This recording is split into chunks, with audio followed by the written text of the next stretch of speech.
The man in charge says Pinecreek is not a transphobe. It's a matter of opinion, I guess. Yesterday I had a good conversation with a guy named Big John Steele. That's a great name. Big John. Although he spells his name wrong. He spells it with no H. You got to put an H in there. That's a Jahan. That's the real way to spell it. You know, like the Bible does. He said some interesting things. He bit the bullet on a couple things that most Christians I talk to don't bite the bullet on, but he did. And so I was going to review that. And then I want to review Got a Case of Gender Madness. I really think a lot of trans activists who are atheists are starting to panic because more and more atheists are turning on them. I called this more than a year ago, that they're losing this battle. They'll continue to lose it. This whole idea of you gotta be inclusive to marginalized people. Oh, cut that crap. In 2024 in the United States of America, one of the best countries in the world, you cannot cater to this feel sorry forism for the marginalized people. This is feel sorry forism to its utmost. But we'll get into that. Let's get into Big John. I don't want to talk to minors. I also don't want to get taken down. Yeah, I have the exact same policy. I don't know why there was such an echo here. But was it 2 days ago I talked to you? Yeah, Monday. And I at the end of the show, you mentioned that you thought ECT, Eternal Conscious Torment, was the biblical. I actually agree with you. As an atheist, I think that's the most proper interpretation. But given that, and given that I just heard you say God had nothing to gain to do anything, otherwise he wouldn't be God. I guess my question would, he said that earlier, would be, why did God create anything, given he wishes none to perish, yet he would know that some would indeed perish to hell? For the sake of the creation.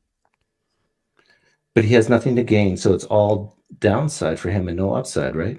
It's not up or downside, right? God is God no matter what. No matter what we do, at the end of the day, he will always be God. Yeah, it's for the sake of us. It's a better perfection to have us than it is to not. But prior to creation... Oh, ALC is here. You're the mod for him. Yeah, so you'll find this interesting. There is no us. Correct. So... But there's also no time, so it's kind of weird to say prior to. Yeah, I understand, but just sequentially I'm talking. So if we imagine two worlds, one world of God alone and three persons, and one world of God plus creation. That's better. Which world is better? The world with creation. Okay, this is one of the bullets that he bit, which a lot of Christians and Muslims, I've asked this question of Muslims too, that they either do not want to answer that question, or they'll say that it's perfectly equal. Both worlds are perfectly equal. But once you say that the world of God plus creation is better than the world of God alone, I think you run into huge problems. Because then you're saying that the world of God alone in three persons, if you're a Trinitarian Christian, is not as good as the world of God plus creation. Like, that's just logic. If one's better, that means the other one's not as good. Which means that you have this idea of an all-powerful, all-loving, all-good God, all-knowing, lacking, is not as good as something else. A perfect God that's not as good as something else. A perfect God in three persons by himself, itself, is not as good without creation. To me, that's a big bullet to bite, because basically what you're doing then is you're weakening the omni attributes of God, in my opinion. Now, you can be a Christian and say, Doug, I just disagree with you. Okay, fine. But this is how I see it. So a world with sin present is better than a world with no sin? A world with freely choosing creatures participating in God's love is better. But there's the paradox: to have something that freely chooses, it also has the option to choose to be against God, which is what hell is. I don't think that's a paradox. I think that's just what is. I mean, he's adding in this little free will part to kind of soften the blow. But if God sees the future as omniscient, then what you're really saying is God plus creation is better than God alone. You're saying a world with sin is better than a world with no sin. That has to follow. Because God's not shocked. He knew free will creatures would sin. So you freely choose God, but to be able to freely choose against God, you need a place that is opposite of God, and that's hell. Because when we last talked, I asked you what gave you the most struggles with the Bible, and you mentioned people being killed for picking up sticks. Well, eternal conscious torment's way worse than that. I have no contention with eternal conscious torment, because the only people who go to eternal conscious torment are those who choose it. It's not out of ignorance. Do you think the default position of every person born is hell? I don't know. I don't think so, but I can't say for certain one. Yeah, I found that interesting too, because if you say I don't know to that, then you're kind of saying I don't really believe that people are born with a sinful nature. And if people are indeed born with a sinful nature, then the default position is hell. One way or the other. Okay. Thanks, Do you Hank. think the majority of people go to hell who have ever lived? Says that the path is narrow, the road is wide. Again, I don't know. I hope not. That verse, You can tell that this is the questions I'm asking here is really. He mentions the verse that narrows the path to life, and wide is the gate to the road to path to destruction. To me, that's really clear that the majority of people who have ever lived will not inherit eternal life. But he doesn't. I think he realizes that that's a problem, especially when we're getting to things like, why would God create if that's the case? implies that Man in Charge says, Pinecreek, what kind of Christian is he? He doesn't like to say, but my guess is he's Orthodox. But he's only been a Christian for 3 years. Maybe he's Protestant. I don't know. I think I ruled out Catholic for some reason, but I'm not sure why. Something he said. Maybe we'll hear it. the majority of people will be in hell, right? Well, surface level reading, it could also be read on the fact that it's difficult. It's difficult to stay on the path and to choose God. Now, if it's that most people choose the easier path, then yeah, sure, maybe the majority go to hell. Because if you believe in an ECT, I think you got a struggle on your hands. And I understand why you're a hopeful universalist now, because I think you realize this struggle, that God could have chosen to not create anything, and he would have been just fine because he's God. Mm-hmm. But because he did create, and if you believe he's omniscient and that the future exists and he knew of it, then every person in hell today is because God created. Mm-hmm. Yeah, that's why he took responsibility for it on the cross. Yeah, he took responsibility for it on the cross, but still knowing that someone would reject that gift and therefore end up in hell.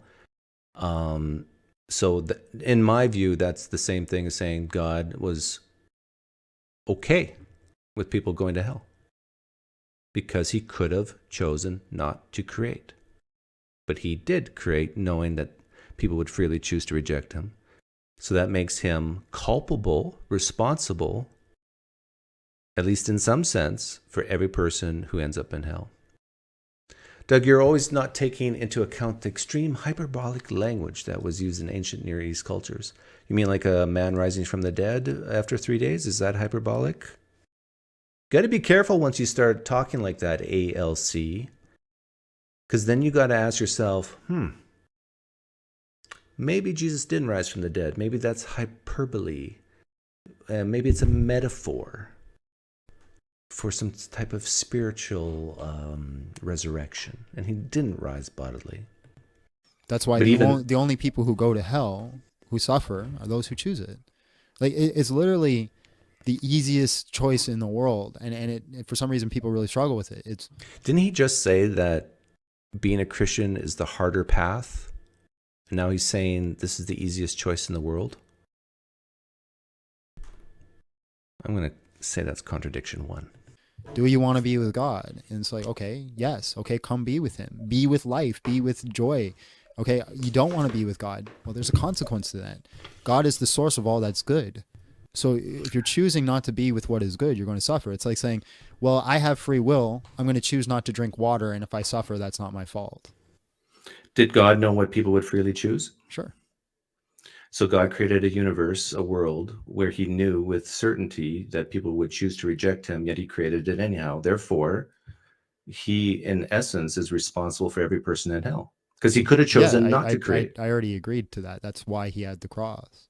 Okay, so if you agree... But the cross is irrelevant if he knew some people would reject the cross, and yet he created anyhow. But I'd say this is biting the bullet number one, or are we up to number two here? That God's responsible. Agree with that God is ultimately responsible for every person who goes to hell because... Well, define responsible, because responsible means that it's his responsibility. He's the ultimate causer. No, I don't agree with that. Because he could have chosen not to create. He could have chosen not to create, sure. But I believe that it's us that chose to go there. Yeah. If God is the creator of all things and the sustainer of all things, then the buck stops at the top, and he's the most responsible for all things. That just follows. Some Christians will just say, yeah, you're right, Doug. He is responsible. And then that gets to the emotional component. How do you live with yourself? How do you live worshiping this God? Knowing that he purposely created a world where he knew with certainty this is how it would end up. And if you're the type of Christian who says, well, because then we can smell the flowers and see the beautiful sunsets, and some of us, a minority of us, will end up in heaven, then it's all worth it. That's very egotistical. I know, but... It's like, okay, so let's say you have a child, right? And here's the difference. You're going to say, well, I don't have this child yet. And the difference is, in God's mind, there is no not and is, right? God knows all things. He exists in all moments. So when he creates that... Yeah. See, okay, I'll just warn you, for the next 10 minutes or so, he's going to try to use God being outside of time to cushion this blow of God being responsible. I don't think it works. I mean, I think it's crazy. Right? There isn't a moment where he isn't. He's just always creating. He's pure act. So we all exist. Now, if you have your child, right, and is already born, and you know this child's going to grow up and choose to be, a drug addict and live a terrible, horrible life and is going to be in suffering, are you going to kill your child? No, but I could have chosen not to conceive that child. I already gave the explanation for that like 2 seconds ago about God being different. Doesn't exist in a point where there wasn't, right? That's the thing. God. Does anybody here understand what he just said? To conceive that child. I already gave the explanation for that like 2 seconds ago about God being different. Doesn't exist in a point where there wasn't, right? He doesn't exist in a point that wasn't, right? He's always been. But God creates things. He knows things before they happen, right? By the way, Big John Steele is not an open theist. An open theist can say the future doesn't exist. God can predict. He can guess. He doesn't know. I don't think Big John Steele is that type of Christian. He says, no, God knows with certainty what's going to happen. So if God knows with certainty, if I know with certainty that my child, if conceived, will suffer the most greatest suffering imaginable, I think it's immoral to conceive that child. In the same way, it would be immoral, even in God's definition of morality, to create knowing this is what would happen. That's the thing. God always is. He's pure act. We always exist in God's mind. There's not a point where we don't exist. We always exist in God's mind. There's never a point where we don't exist. Yeah, listen to my question now. Oh, so you're saying that it's kind of predetermined, everybody's existence? It's not predetermined. No, I think I say, yeah, what's No. the next question I ask? God exists outside of time. So when you're thinking like God doesn't exist in a sequence, right? He's pure act, which means God doesn't exist in a sequence. No creation, creation. Isn't that a sequence going from no creation to creation? God has promises. I make a promise, keep a promise. Like God, in some sense, is sequential. the decision to make us was in a singular moment. There wasn't a point where he wasn't deciding and a point where he was deciding. I'm glad I'm re-listening to this because I think he contradicted himself. Because I think I asked him if God had the free will to create, that he could have chosen not to create, and he said yes. But now he's making it sound like there was no choice; it just happened. Let me see. Listen. The decision to make us was in a singular moment. There wasn't a point where he wasn't deciding and a point where he was deciding. There wasn't a point where he wasn't deciding or deciding. This is getting really confusing really fast. He's always created us. Therefore, we've always existed. Well, We've always existed. wait a in minute. God's mind. But we have free will, so can we not choose to have children or not? We can choose to have children, yeah. Okay. So if we choose not to have children, then did God know? Then God's knowledge of that child doesn't exist, correct? Because we didn't have that child. If we didn't have children, yeah, well, God doesn't know of somebody who doesn't exist, correct? Yeah. Exactly. So that's my point. So let me ask you directly: if you had a child, but again, you're conflating time frames, right? We exist in time. So God knows whether you will or will not have a child, and he knows who that child is fully.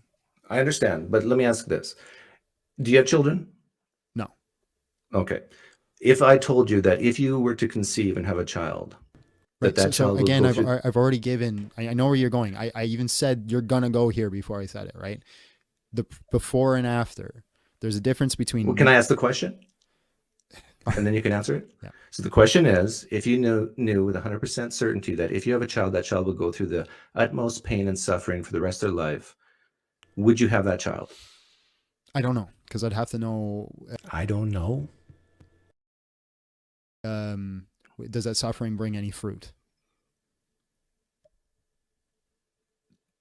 Yeah, there's a pause here because I'm kind of shocked.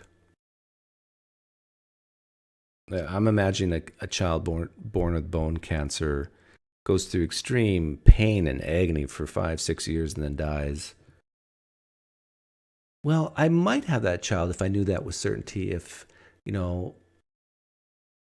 it brought some fruit.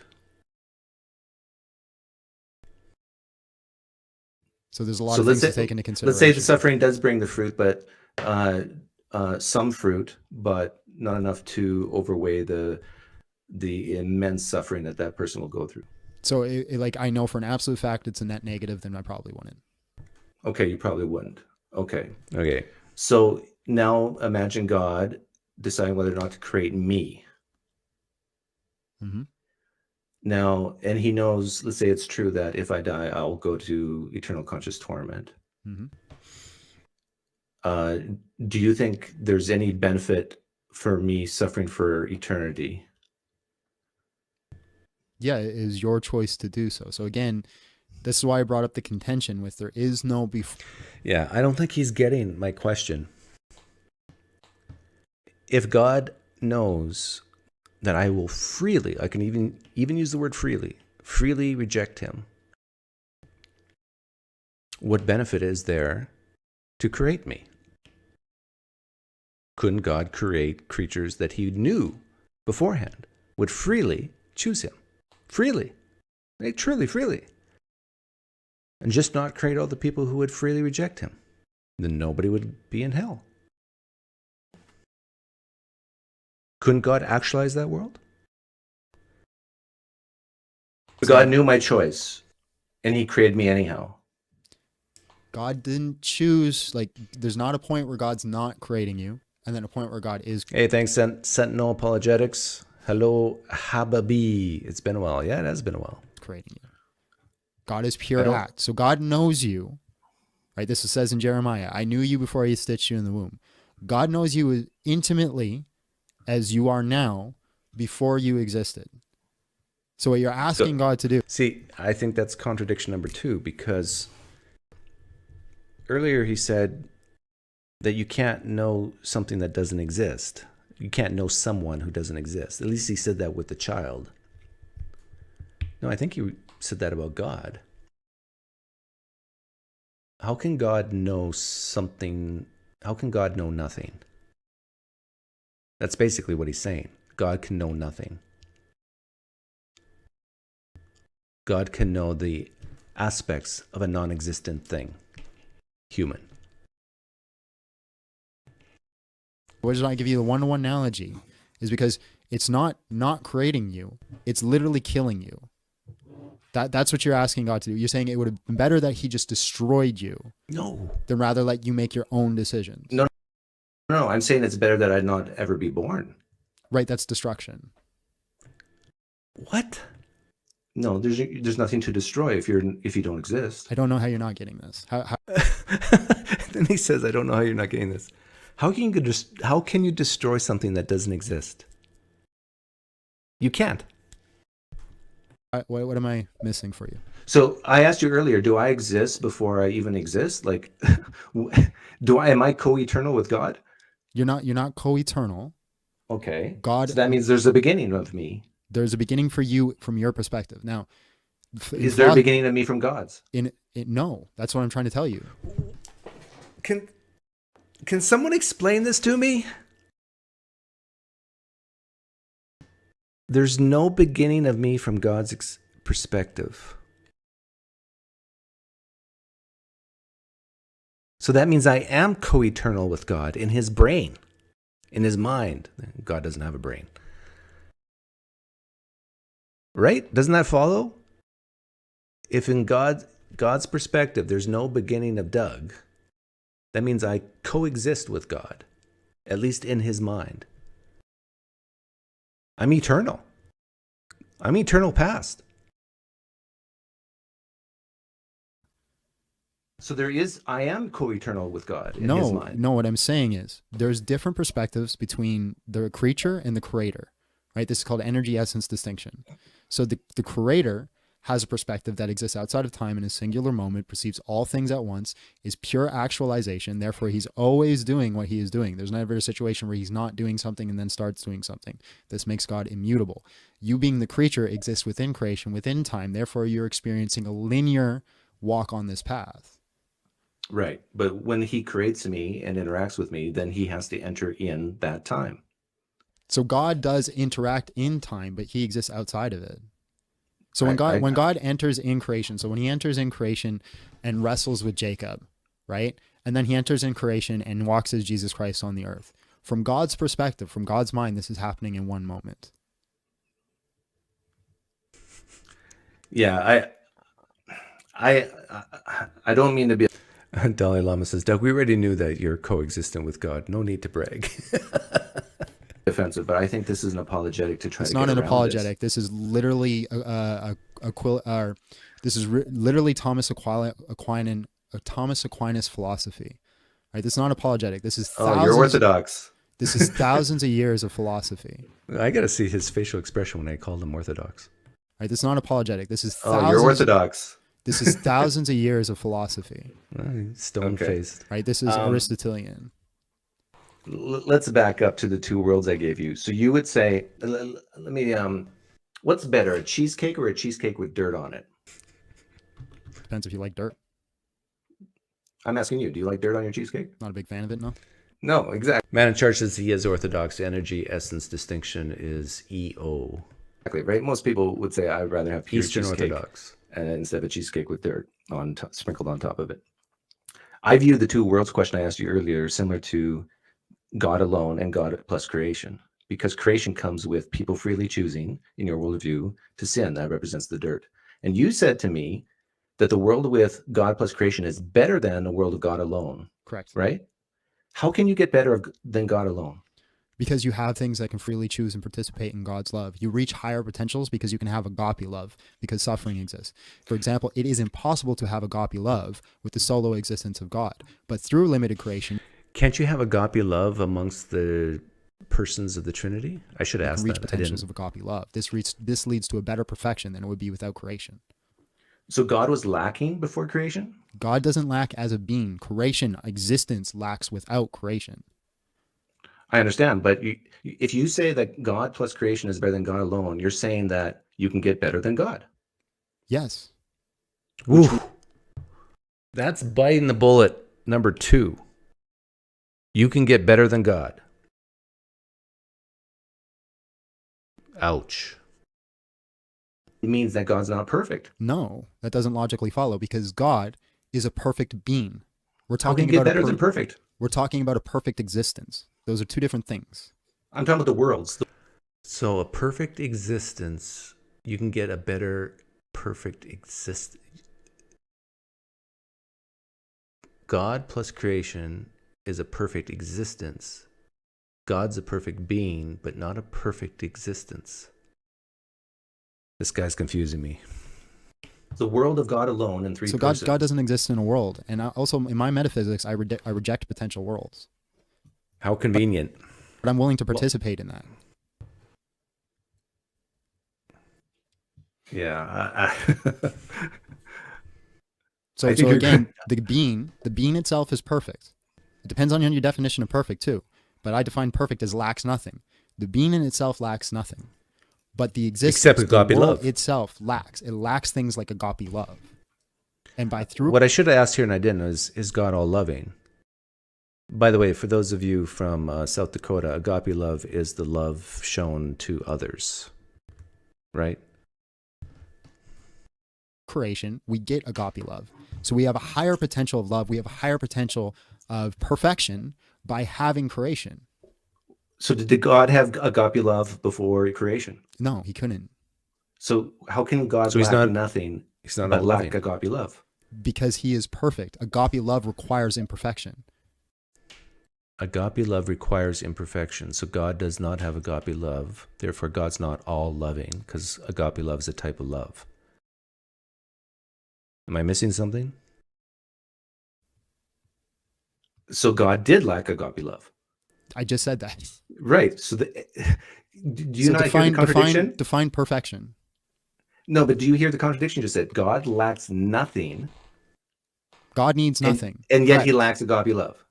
God doesn't need agape love. Doesn't matter about what he needs. God lacks God- nothing. God doesn't need anything. Doesn't Is require agape love anything. something? What's that? Is agape love something? Yes. No, your So- definition of perfection is has all things. That's not my definition of perfection. Okay, what's your definition? For example, Okay, a bicycle. We can, oh, we can hold leave on, the hold word on, perfection out of it. hold on. Can a perfect bicycle climb a tree? No. Why not? It's perfect. It lacks nothing as a bicycle. Right. I'm not even talking about the word But- perfection right now. I'm No, talking but- about your claim that God lacks nothing, but it's obviously lacks agape love. As the being, he lacks nothing. He desires nothing. He needs nothing. So he doesn't need humans. No, he doesn't need us. So then he doesn't need to demonstrate his love to humans. It's not a requirement. Well, it would Well, follow it from depends on just what said you that mean. It depends on what you mean. Hold on. Let me pull that back. God necessarily. Yeah, see, he's in trouble here. Because I think earlier he said that the reason why God created is because you get this idea of agape love, which is a better world than the world of God alone. He bit that bullet. But then he says this. It's not a requirement. Well, it would Well, follow it from depends on just what said you that- mean. It depends on what you mean. Hold on. Let me pull that back.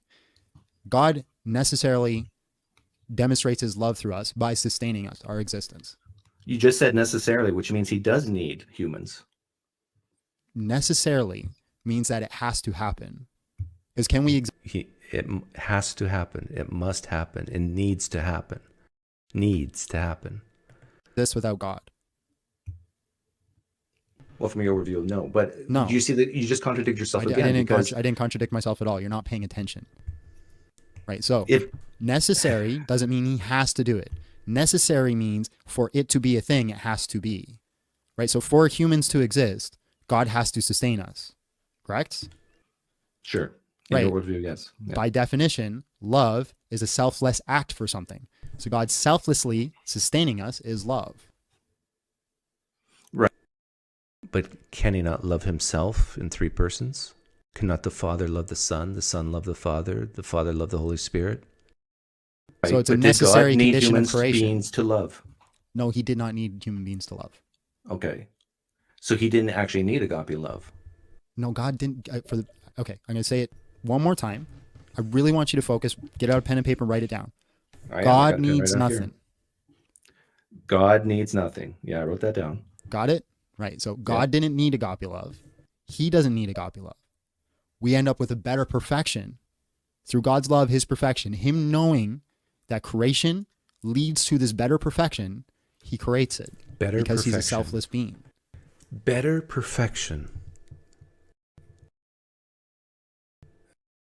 I must admit, he's throwing me for a loop here.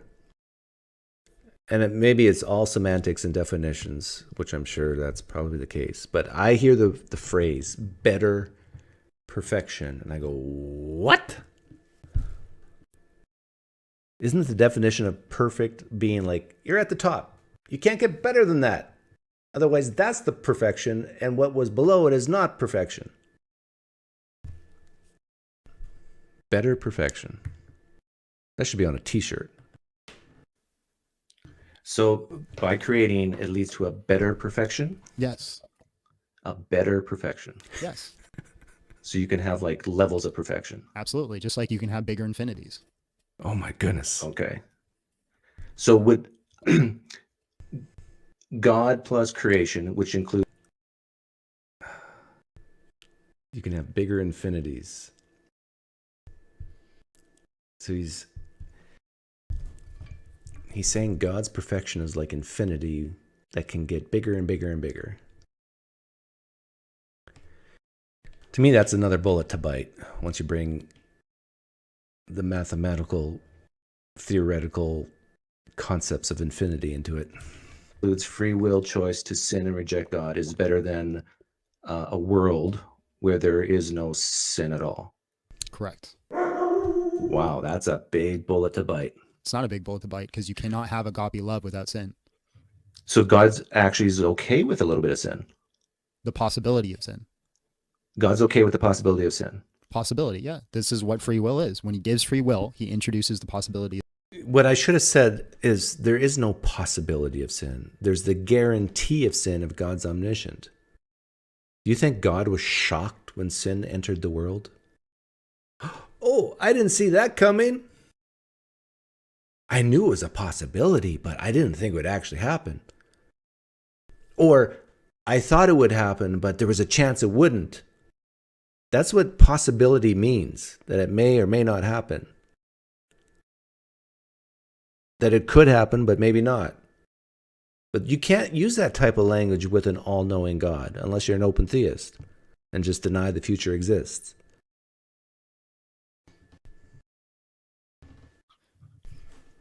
Would you say God wanted sin?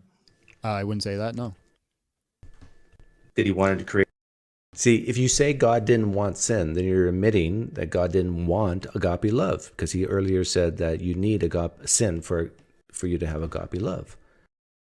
Knowing that people would freely choose to reject him? So God knowing something could happen doesn't mean he desires something is going to happen. I know, There's but necessary consequences to So I things. Like, for disagree with that. I example, said I know, but I disagree with that. If God is the creator and sustainer of all life, then knowing what the results of his creation and choosing to create anyhow is the same thing as him desiring it. Unless you can say somehow that God's hands were tied and he wasn't free and he had to create. I don't want to create, but I have to.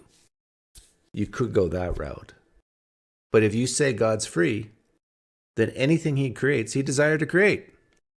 He wanted it. And therefore he wanted, and if he's all-knowing, he wanted everything that he knew would happen as a result of it, including sin. So God wanted sin. When I talk to Muslims about this, they agree. They very easily say, yeah, God wanted sin because then he can forgive, and God loves to forgive. Allah loves to forgive. How can you forgive if there's no sin?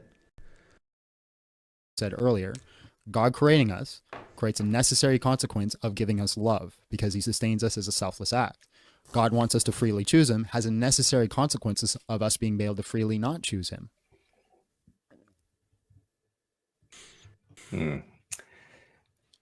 I think you see the problem here. I don't see a problem here. I think you're kind of picking at straws and hoping something falls apart. No, this is the real problem of evil. It has nothing to do with human free will. This doesn't. Actually. We're not even talking about the problem of evil.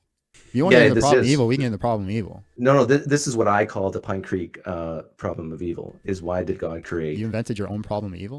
Yeah. Coming to But this is not even like new. This is like a known thing people have brought up forever, and nobody's I know, even put I it in know. the category of problem of evil, bro. I know. Sure.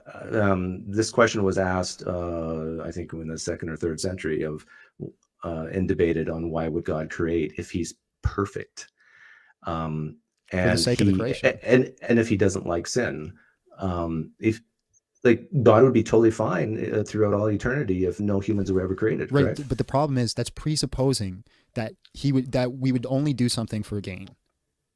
Right? So you're saying that the only reason God would create It's presupposing that you would only do something for a gain. Well, didn't God create for a gain? is because he has something to gain from it. He has nothing to gain from it. He has nothing to gain through creating? Didn't he earlier say that a world of God plus creation is better than a world of God alone? Therefore, you gain something? That's like contradiction number 3, at least. So why would Right. he create?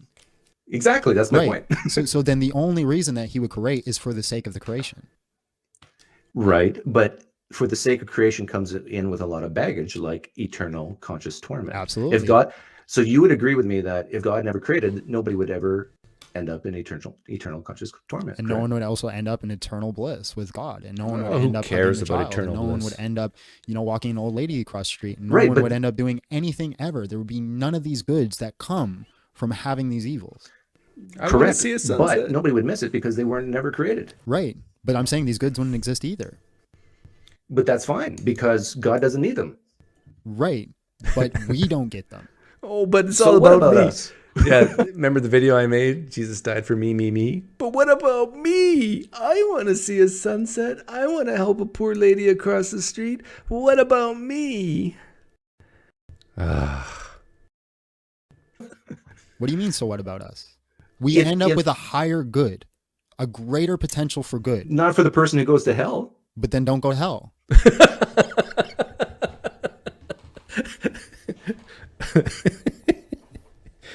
You don't want to go to hell? Don't go. It's literally that easy. Like that's the problem. Everybody complains. Yeah, it's literally that easy. But narrow is the path to life and wide is the gate to destruction. It's easy. Just don't go to hell. Is that contradiction number 4? About hell. Like it's this most unfair thing. If you don't want to go to hell, Doug, don't go. Okay, you said it was so easy. Well, if people shouldn't go to hell, then God shouldn't have created. It's that easy. But then he's going against their ability to choose. He's So taking what? away their free will. And then You're not taking away anyone's free will or the ability to choose if you don't create them. You're not taking it away. You're just not providing it in the first place. It's like someone never being given a cheesecake and you say, you're taking away their cheesecake. I never had a cheesecake. Don't take away their cheesecake. I never had a cheesecake. you end up he's losing not, on the he's not higher taking away their goods. free will. The free will of them don't exist because they don't exist. So no, now you're going back to don't create people altogether. Right. Right. I don't think that leads to a better possible good. I think we should have created. If you believe that the majority of people end up in hell, Doug, why don't look? I hope you never do this, but I just want to ask you this question: do you suffer? do I suffer? Yeah. Do you Yeah, have a little suffering? bit. Okay. We talked about this last I'm time. suffering right now. Why haven't you offed yourself? Because I don't suffer that much. If you suffered more, would you? Actually, yes, I think I would. Okay, I don't think people should do that. And I've suffered horribly in my life, and Why not? If someone is dying of terminal cancer or is going through extreme pain every second of their life, what's wrong with choosing not to live? Can you answer that for me? Now, I can understand if you still have capabilities and you're providing for your family, and that's a very selfish act to take your own life when other people are dependent on you. I get that. But I'm not talking about that. I'm talking about, imagine the 85-year-old who's lived a good life but is now in severe pain, cancer-ridden, whatever. Imagine the worst possible pain, no quality of life. What's wrong with a doctor? You saying, hey, doc, and let's say it's illegal. Hey, doc, pump me up with morphine to the extent where I just die. What's wrong with that? I think the only good answer a Christian can give is because it makes God frown, makes God sad. He said not to do it. But as far as consequences go, I mean, we treat animals better. I was raised on the farm. If an animal suffers, you put it out of its misery. I don't think that's a path that we should go down. My sister died paralyzed from the neck down from MS, Yeah. and she had a feeding tube in her. I have seen real suffering. So have I. We all have, man. Look, and I'm No, not trying to downplay. no. Look. I promise you, I'm not trying to downplay. If you're young, what's- you probably haven't seen real suffering. How old do you think I am? When I said if you're young, he thought I was talking about him. I'm talking about just in general people. If you're a young person, odds are you haven't seen a lot of suffering or real major suffering. I don't know, 35. Yeah, about that. That's mid age, bro. Right. I'm not saying you haven't seen suffering, but I'm saying a lot of people, especially young people, they think they've seen suffering. They think, oh, I failed my math test in college, and I've never failed before, and they think that's suffering. Oh, someone called me by the wrong pronoun. I feel bad. That's not suffering. Yeah, I agree with you that, but I also I lost my keys to the car. I can't find them anywhere. I'm suffering. I will admit, though, that these little tiny things in life, losing your keys or car won't start or I don't know, just those little tiny things in life, if you get enough of them, just add it up and it's just constant, yeah, that can be pretty major. At some point you just break and it's like, oh, kill me already.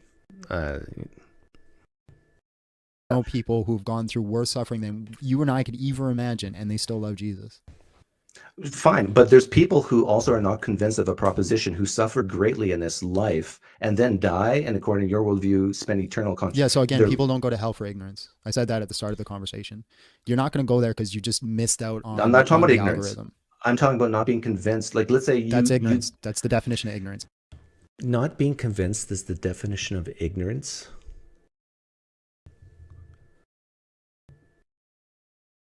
If you're not convinced, the definition of ignorance. No, that's not the definition of ignorance.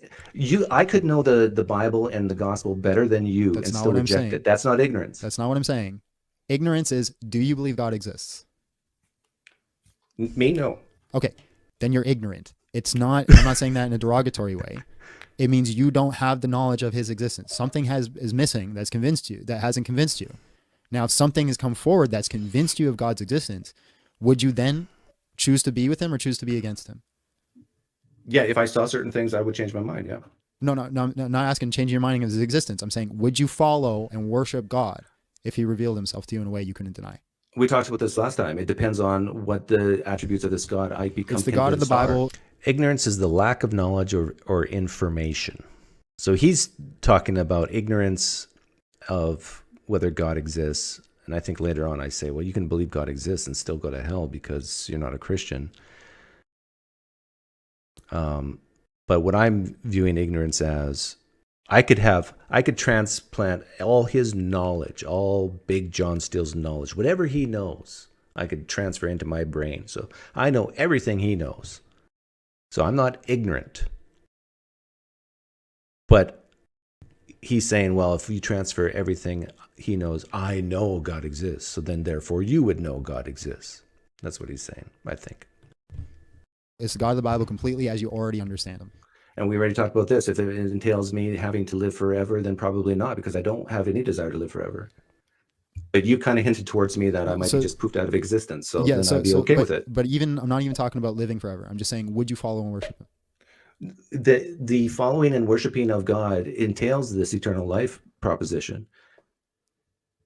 Like, for example, could you worship? Let's say you don't have the option. Like, you're being intentionally difficult. Let's say No, yes, you absolutely are being intentionally difficult. What he's really asking me is, would you marry a woman if you believe she existed? Well, I got to get to know the woman first. I need to know what the woman's like, what she believes, what she's going to do. No, and he's saying, well, no, if you believe this woman exists, you would marry her.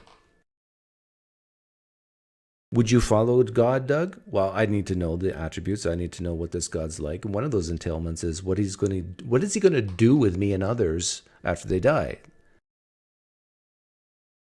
And then I will decide if I'm going to worship this God. Just like then I will decide if I want to marry this woman. Now you know how I feel when I talked to you earlier. 110%, bro. Anyways, let's say you're presented, there is no option for poofing out of existence. You have hell or you can go with God, right? You choose to follow and worship him. What do you choose? God, because I don't want to suffer in eternal conscious torment. And that's what I'm saying. You're not going to get sent there for ignorance just because you haven't been convinced for whatever reason. The thing that's going to send you there is the simple fact that you reject God and you want nothing to do with him because you think he's some moral monster. Okay, but why do people reject God? Now, a lot of Christians say because they just want to sin or they want to go their own way or whatever. But I don't think as a Christian you can discount the idea that there are some people out there who just don't believe it's true. They're not convinced it's true. Now, we didn't talk about this that much. I didn't want to get in the weeds of like eyewitness accounts and all that stuff because we sort of talked about that a couple days ago already. Which is on his channel if you want to watch it. But there are a lot of people who have investigated Christianity and say, no, I don't believe the core propositions are true. I don't believe Jesus was perfect and God incarnate and rose from the dead. Do not believe it's true. So how could you ever become a Christian at that point? They're not ignorant. They could even say God exists. They can say, I understand every piece of evidence that's available to me about Christianity. I know it. I'm not ignorant. But I reject it because it doesn't convince me that it's actually true. Or you hate him or whatever it is. The problem is you can't loophole him. You can't try to trick him. Fine. So what are we talking about now? The problem is I don't get people's issue with hell. It's the easiest way to not go there. It's the simplest way ever. Don't. If you don't want to go, don't go. Okay. And so for the people, like, let me take a guess here. For the people who have been presented a clear presentation of the gospel and reject it, they go to hell. No, I never said, look, God, man, listen, please listen. I already explained that. It's not whether or not you understand the Bible, right? Because you can read the entire Bible and something just doesn't click. Right? It doesn't. I never said that. It's ignorance. I never said that. I said a clear presentation of the gospel. Okay. Yeah, the gospel. Fine. Yeah. And something doesn't click, and you're just not convinced of God's existence. You're just not convinced he exists. You don't think that's sufficient enough evidence. He keeps inserting this idea of God's existence and Christianity, which are two separate things. But anyhow. No, you can believe God exists and still go to hell, right? Yes, so that's what I'm trying to get to. Is that if clear presentation of the gospel. If you get to the point where you fully are convinced that God exists and you fully reject his invitation to be in a relationship with him, then yes, you're going to hell, bro. Yeah, Muslims believe that God exists and they're probably going to go to hell, right? They could. Why are you being so difficult? Why am I being so difficult?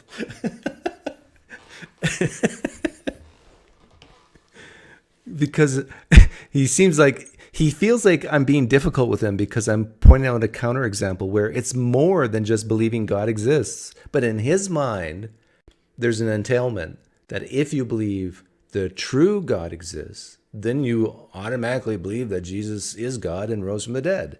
I think that's what he's thinking.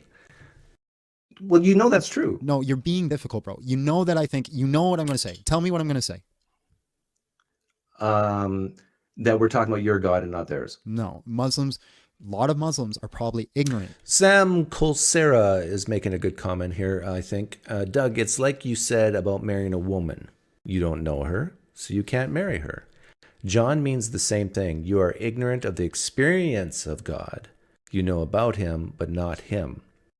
Yeah, and I think the big reason why Big John Steele is a Christian today, and he's admitted this to me in a conversation a couple days ago, is because of a personal experience he had. Some type of prophecy came true or something, and that his faith is growing and constantly experience, and he has a relationship with God. But in my opinion, this is all up here. It's all in his head. Now, of course, a Christian finds that insulting. They find that as like, how dare you have that idea that this is, you're calling us crazy and insane or whatever. But I do think that, here's for people who haven't heard this thought experiment. It could be true, since God is sovereign, that God has cut Big John off a year ago. That God has said, he's not my child. I want nothing to do with him. I'm not going to listen to his prayers or answer his prayers. I'm cutting Big John Steele off. Now, here's the problem.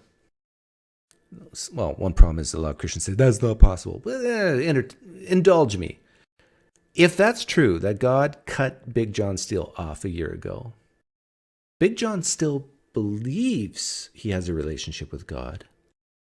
He still feels something in his being that God is with him and interacting with him in some way. But the truth is, God has nothing to do with it. Couldn't that happen? Isn't that possible? If you grant me that's possible, then my take on it is it's not only possible, it's probable. That's probably what's happening. So everything you believe and think is just things you believe and think. Towards who God is. Because they believe Jesus is a prophet. The Quran comes out. I believe the Quran is a lie that tries to convince them not to follow and not to worship Jesus. Now, I think a lot of Muslims, no matter what they'll be presented, they're going to say, no, I'm never going to worship Jesus. And they're choosing that path. But I don't think you understand what the word ignorance is. Who goes to heaven and who goes to hell in your mind? Like the rejection of the gospel?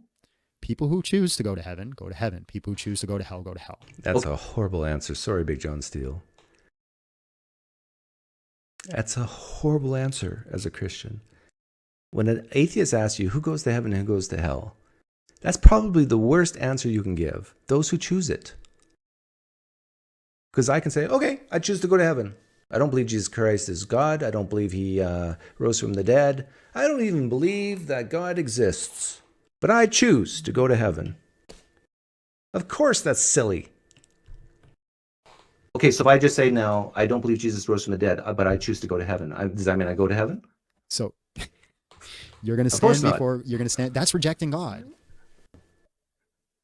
Well, you just said that people who choose to go to heaven go to heaven. Right. So you flesh that out for me. Bro, this is like going to the dentist right now. This is so simple, but you're being so intentionally difficult. You know exactly what I'm saying. And if you don't, then bro, there's something wrong here.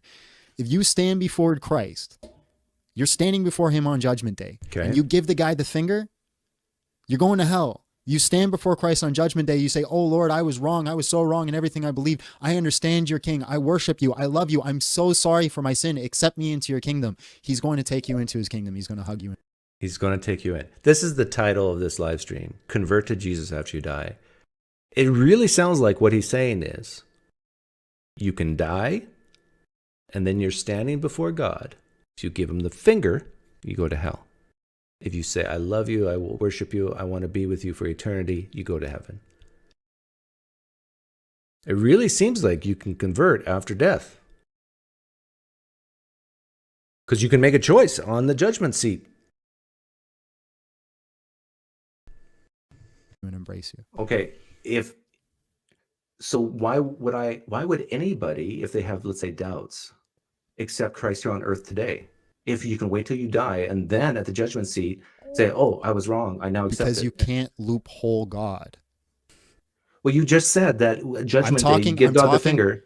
I'm talking about pure ignorance. If you stand before God and the only reason you're there is pure ignorance, right? And you just didn't know. He's not going to judge you and throw you in hell because you just didn't know. Like, I really don't know how you're not getting this. You're not, I want you to just say it with me. I am not going to hell because of ignorance. I am not going to hell because of ignorance. Thank you. But now I want you to tell me who goes to heaven. Be very clear and precise with your language. Who goes to heaven and who goes to hell? People who go to heaven are those who choose to be with God. People who go to hell are those who choose not to be. Okay, and how do you choose to be with God? By accepting he is who he is. And flesh that out. What do you have to accept? I believe Jesus is God. So you have to accept Jesus. You have to accept him as your Lord. Okay. So Unitarians, you can't go to heaven. You can believe that Jesus died and rose from the dead for your sins, but you have to believe that he's God. So Unitarian Christians, you're going to hell just like me. Just thought I'd say that. Because he is God. Okay. What do you mean by accept him as Lord? That he is God, that he's king over all things, that he's your ruler. Can't a person believe that Jesus is God, that he is Lord, and still go to hell? If you reject him as Lord, then yes, you go to hell. Accept him as Lord. That Jesus is the creator, is God, he's the ruler, but I still reject him. Isn't that possible? No. What I'm doing here is I'm getting at, what does it mean to accept Jesus as Lord? What does that mean? And I think it boils down to you got to worship him and adore him. How does that follow? How do you reject somebody that you fully accept? You give me the definition of what acceptance is and then say you rejected them. Doesn't even Satan and his demons believe that Jesus is God and Lord and creator? They reject him as Lord. Okay, so what do you mean by reject as Lord? You're king. Okay, someone can accept a person as king and still not king. Follow them. You're king. Okay, what does that mean, you're king? Like, there are many peasants in history who accept so-and-so as their king and say, give them that king the finger. So I think what he means here, and I had to pull it out of him, what you really mean is you got to love him. You got to worship him. He's your king. You follow him. You worship him. Okay, follow him, worship him. So in order to go to heaven, you have to follow him and worship him. Can you flesh that out? What exactly do you have to follow? Jesus. I know, but what does that mean, following Jesus? Be a good person. Don't be a dick. Oh, okay. There's going to be a lot of Christians mad at you right now. You're telling me being a good person is what saves you? You sound like a Muslim. I'm not. You know what? I'm being hard on Big John Steele here because I'm actually really forcing him to articulate what it means to be a Christian. And when you get down to it, it's actually very difficult. And I don't know if he even really meant to say what he just said there. But he basically said being a Christian means don't be a dick. Well, I'm not a dick. My name's not Richard. I'm a fairly good guy. I'm better than most flag-waving phony Christians. But most Christians would say, that doesn't mean I'm going to heaven. So we're getting there. It's like pulling teeth. But basically, the people who go to heaven are the people who love, adore, and worship Jesus. And then maybe you have to throw in a few other things to your salad bowl. You got to sprinkle on some propositions that you accept, like Jesus is God, and he rose from the dead for your sins. What else? You don't even have to believe he had 12 disciples. You don't have to believe he walked on water. But you do have to believe that Jesus is God, died for your sins, the perfect sacrifice. You got to accept that proposition, and then don't be a dick and worship and love and adore Jesus. You got to take them out to dinner, take them out to a movie. You got to do the dishes once in a while. Person says to you, accepting he is Lord, accepting he is King, accepting he died on the cross entails that you follow him. And what did he do? He wasn't a dick. Right? Like if you say that you follow your country, your president of your country, but then you go break every law in the country, do you follow your president of your country? I tell you, I say this not to be mean, but there's going to be a lot of Christians who are going to hear this. Who are I going don't to give say, a rat's ass. You know how many times I piss off Christians? It's like my daily thing. This is what I think most Christians would say. In order to go to heaven, you have to accept the proposition that not only a man died, but rose again the third day, and that this man was God in flesh, the perfect sacrifice for your sins. And you have to accept that gift through faith, not by works, lest ye boast. This is the clear presentation of the that's gospel. literally everything I was saying. But no, simpler. you did not say that. Yes, you I said did. stuff Yes, like, I did, bro. You have to accept Jesus as Lord. Romans 8:9. Confess with your mouth that Jesus is Lord. Believe in your heart that he rose from the dead. And if you confess that he is Lord, why would you not believe he rose from the dead? okay, Actually, there are Christians out there who believe that Jesus is Lord, but didn't rise from the dead bodily. now Hold on, but there's answer that pe- question. If you confess Jesus is Lord, why would you not believe he rose from the dead? Because you don't believe the Bible. well, you would. Why would you? But what I'm asking, You think he's lying I'm to agreeing you? with you. I believe Jesus Christ, you are Lord, but you are lying to me. But what I'm No, the authors of the New Testament lie to you. I'm sure there's Christians out there like that. They're called progressive Christians who because of personal experience what they think is this Jesus person. Because they buy some of it. They buy, there's this historical person named Jesus who walked and talked 2,000 years ago who was God in flesh. But all that stuff about Jesus rising from the dead and appearing to people on roads and stuff, it's all contradictory and blah, blah, blah, blah, blah. And I don't believe that garbage. I just know the real Jesus in my heart. It's all spiritual. There's a lot of Christians like that. saying is that people can actually even believe that, and I've met them. And I'm guessing you have maybe met one or two in your life who actually believe that Jesus Christ is God, died and rose again, and still reject Christianity. They're, Have you ever met someone like that? I don't know how to talk to them anymore. I don't know how to explain this to you again. They don't accept him as Lord. Right. It's to the worship part is what you're getting at. What do you think accepting someone as Lord means? Well, for you, I think it means to worship him. To admit that he's your king over all things. Yeah. See, right.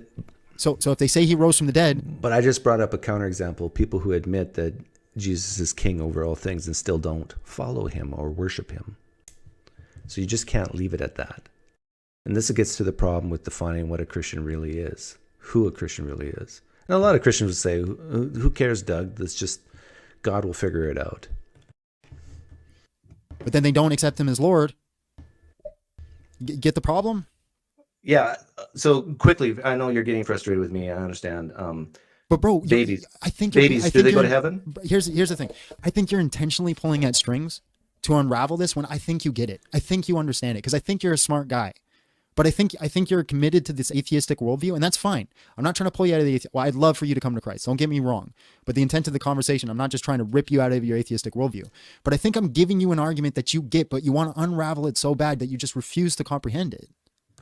I'm unraveling to show just how difficult it is to define who and what a Christian really is. What last time we talked, you said you didn't actually. You were okay with me not being a Christian because well, if you don't want to accept Christ as Lord, that's your decision. Yeah, but okay. I would love if you didn't choose that. But I'm not going to force you to. Like I'm not going to put a gun to your head and make you. Babies, when they die, do they go to heaven? I would hope so. I don't know. There's no data on that. Because they didn't accept Jesus. There's no data on that. Is there data of anyone going to heaven? Christ as king. So there's a lot of things to take into corporation. Maybe God fully actualized them, allows them to make the choice. Maybe he knows every decision they would make. Maybe it's just... Yeah, I'm bringing up babies for a reason because he's defining Christian as someone who worships Jesus, follows him as Lord. Babies can't do that. Mentally retarded people can't do that. Brain dead people can't do that. They're in that situation where they're sinless and they get accepted in heaven.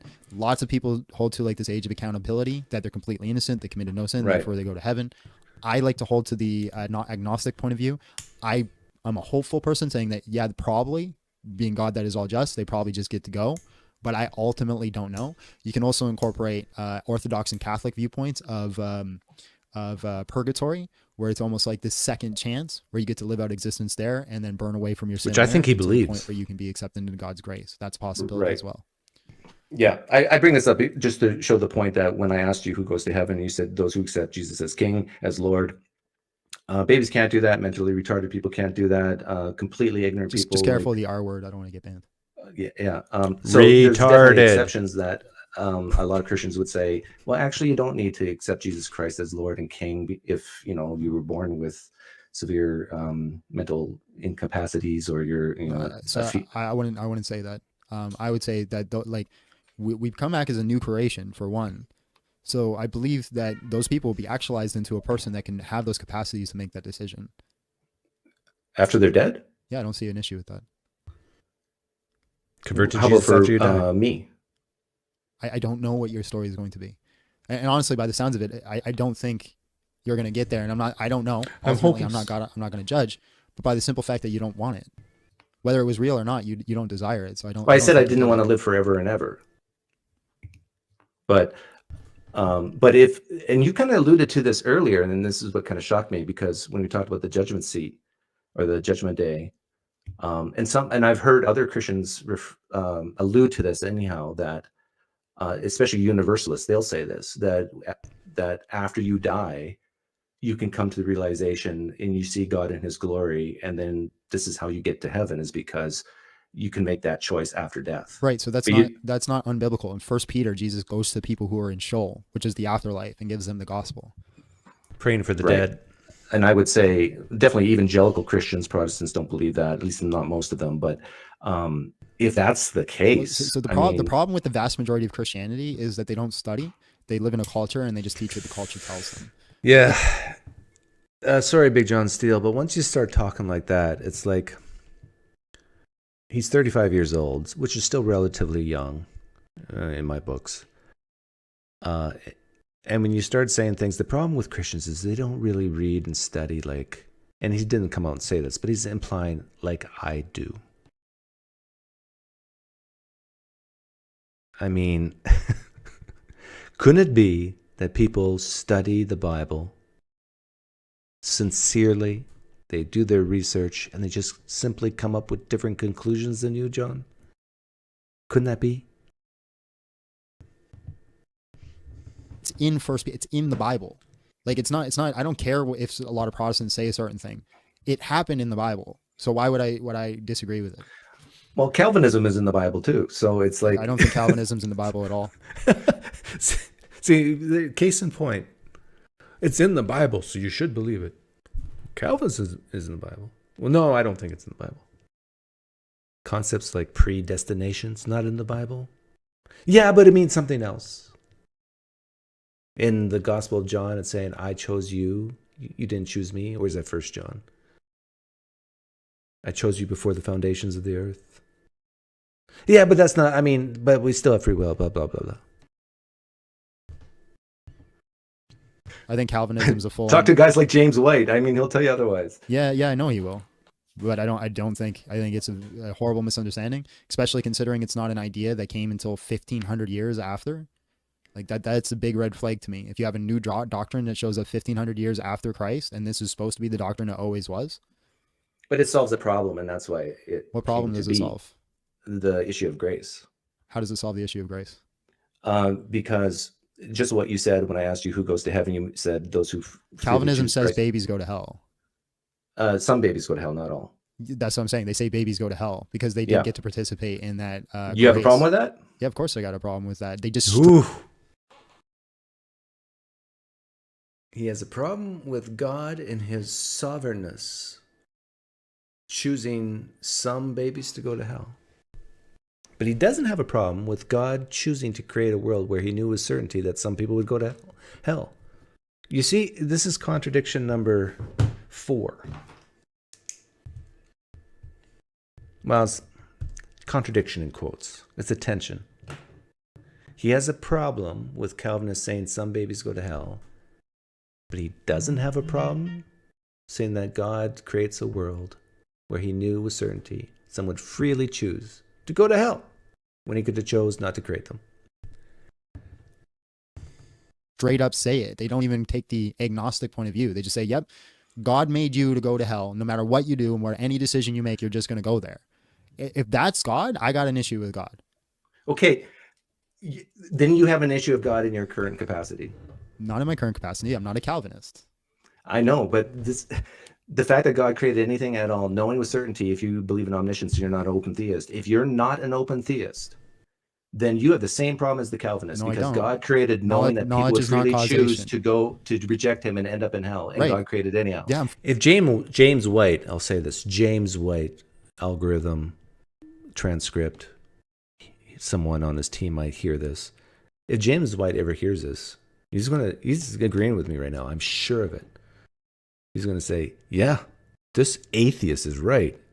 Big John Steele has the same problem in his view. He calls me, this is James White speaking, me saying some babies may go to hell or will go to hell. And he has a problem with God's sovereignty in that. Well, then he should have a problem with God's sovereignty in creation, creating anything in the first place. You're welcome, James I'm White. fine with that because it's still your choice. Right, you're fine with it if God creates someone knowing with certainty that they'll freely choose to reject him when he could have chosen not to create that person at all. So listen, I'm fine that people choose to go to hell. That's their choice to do. I'm not fine that God makes somebody who cannot choose. What he I does. understand the difference. Like there's the one intermediate He step. does make people with the inability to choose, like babies, like severely mentally handicapped people who don't even understand, anything. God creates those people, and some babies die. Mentally retarded people die. So you have a problem with God making mentally retarded people? And babies that die, that he knows will die? Because they can't choose. You have this problem and you keep trying to pin me into that. I don't have the same problem you do. But getting back to why Calvinism even exists, it's because of the issue of grace, because the difference between you and me from your worldview is that you accepted Jesus as Lord and I didn't, right? Well, I don't think you've been convinced of his existence in the first place. Right, but that's the gist of it. It's what you did and what I didn't do. Well, I only did it because I was convinced. Would you do it if you were convinced? Maybe. Believe, yes. Follow, we already talked about this. But you get what I'm driving at here. No, I don't. Because if you were given the same opportunity I was given, and you said no, or you say yes. Oh, See, that was but a mistake. This brings up another problem. He made a mistake. Am there. I in control of what's given to me? To a certain extent. Okay, but not 100% though, right? To a certain extent, some people have the road to Damascus experience, some don't. But ultimately, I think everybody, like again, I really got to drive this home. You don't go to hell because of ignorance. So everybody will face an opportunity to either say yes or no in this life or the next. I think most people face it within this lifetime. But you're going to heaven because you have accepted Jesus as Lord. I mean, Correct. I hopefully, yeah, but I don't believe in once saved, always saved.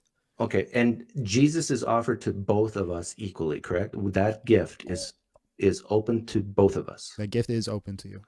Yes. So Jesus is the common denominator for both of us. The only difference is when it comes to eternal salvation or not, is what you've done with it and what I've done with it.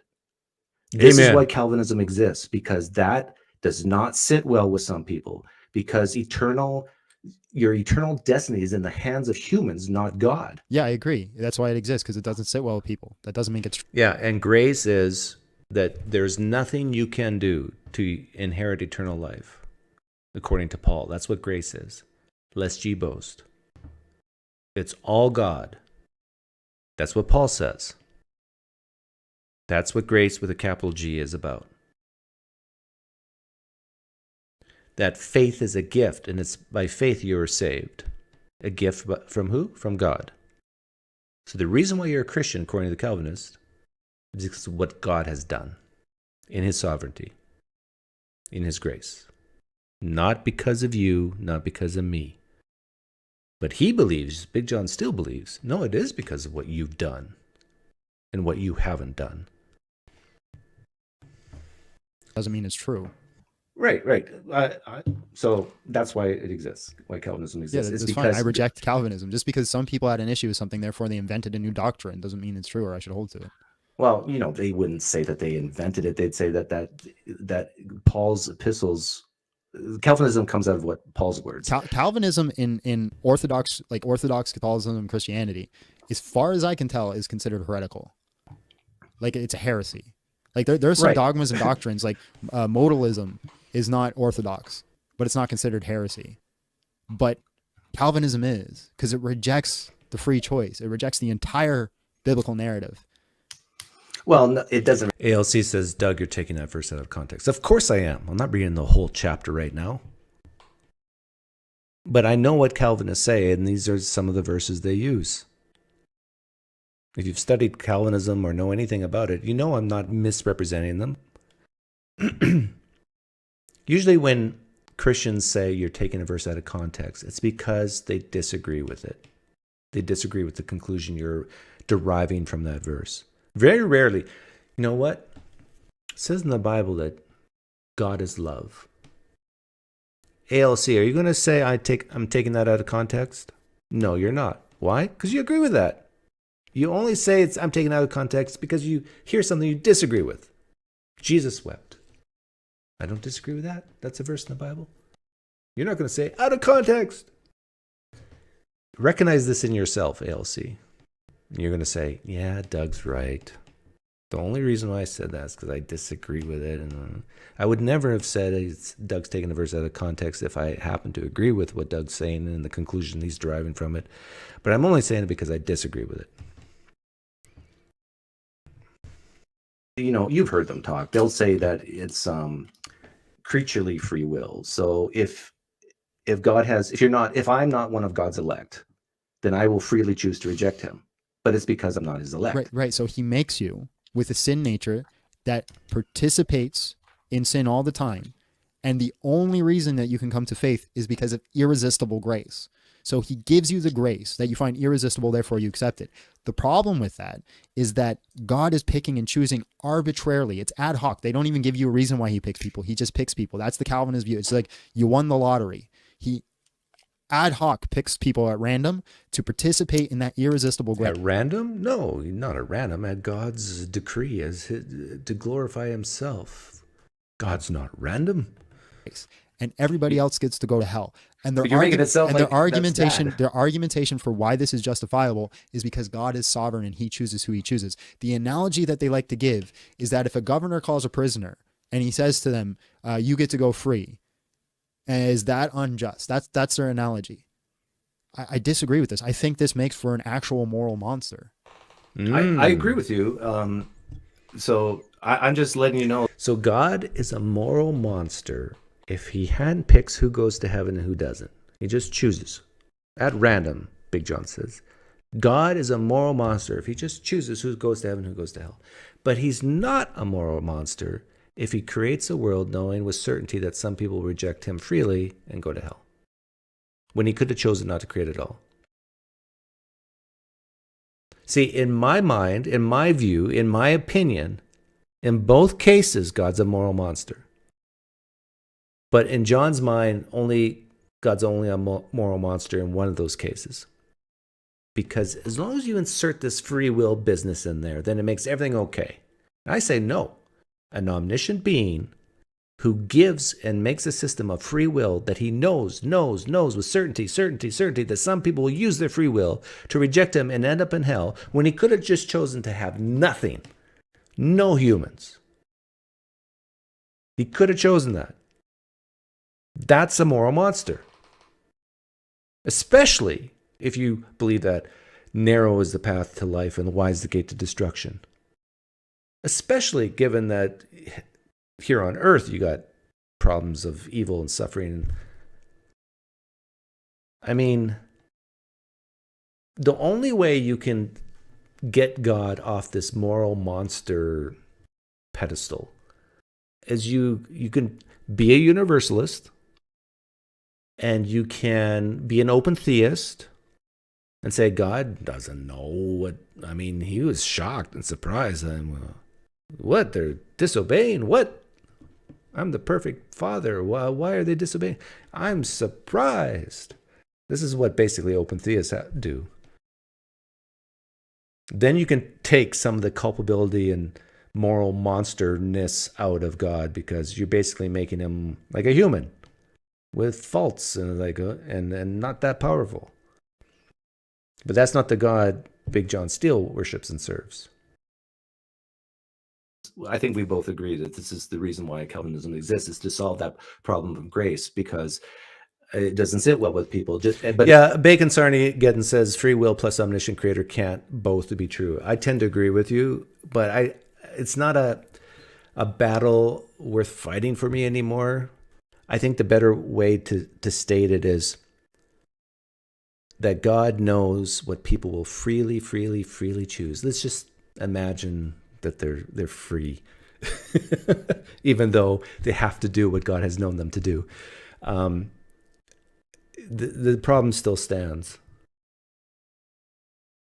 Why would you freely choose to create a being with free will that will reject you and end up in eternal conscious torment, when you could have chosen not to?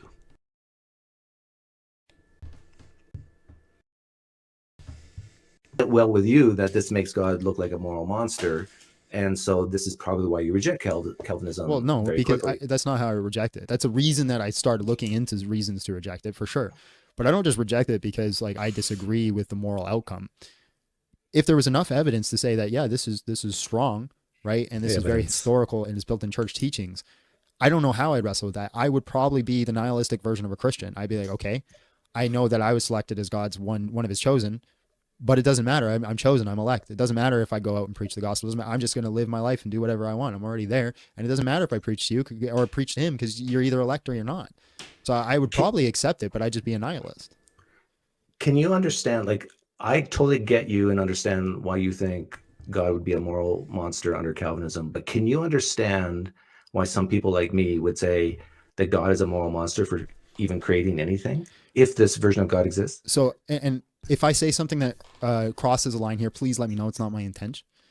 I would completely understand if you seen God as a moral monster because of what happened with your sister. I would completely understand, and I would get that. I never did comprehend the whole people go to hell, so therefore God's a moral monster argument, because to me, God is given the ultimate way out, and it's not even a hard way out. Yeah, well, no, I'm thinking. Yeah, and earlier he said, I'm not convinced. Well, if I'm not convinced that Jesus is God and that he rose from the dead, I'm not convinced, right? How can I believe something I'm not convinced of? So what's the result? Hell.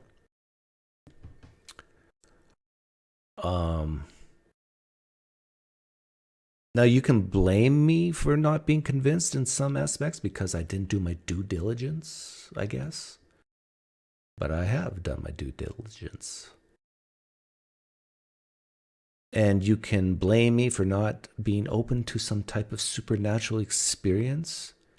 But yet, it seems like there's a lot of hard-hearted people, according to the Bible, who weren't open to God, and God gave them some type of experience to convince them. I don't believe hell exists. You can't scare me with hell. Not one iota. So, what are we even talking about then? Than my sister, of course. And, you got to keep in mind, Jesus came apparently 2,000 years ago to die and rise again. And we have how many hundreds of thousands of years of Homo sapiens before then?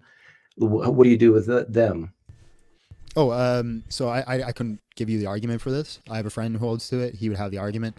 But he gave it to me in short, and I don't have it memorized. I hope this is true. His argument is that like animals are universalist. Oh, really? Yeah. So all animals go to paradise. and they all I actually think that if you're a Christian, you kind of forced to believe that to get over the problem of animal suffering, which is a subset of the problem of evil. Because the common argument with the evidentiary problem of evil is that you'll be paid back in heaven if you accept the gift. That all the suffering you've gone through will be well worth it. All the tribulations and trials will be worth it.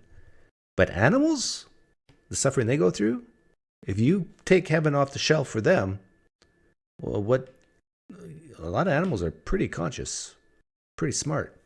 What about them? There's a lot of animals that's smarter than humans.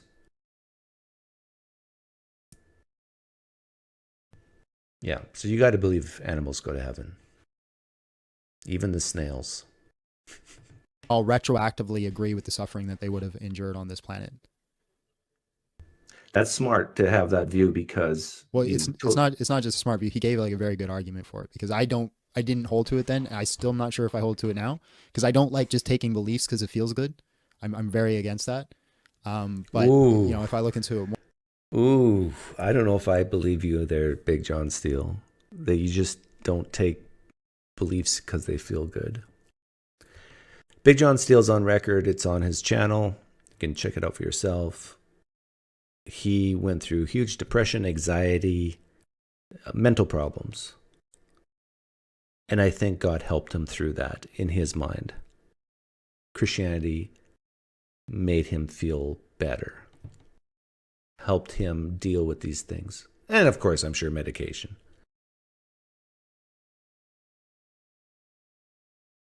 But I do think that Christianity is a very good placebo. There's many Christian women, I'll pick on women here, who just need to talk and talk and talk with their husbands. And there's husbands out there who say, thank you, who don't believe. It was, thank you that Christianity exists. They can take it all to Jesus. And I can watch the football game. I tell you, women are listening to this. Really? This is what they're thinking? Yeah. Yeah.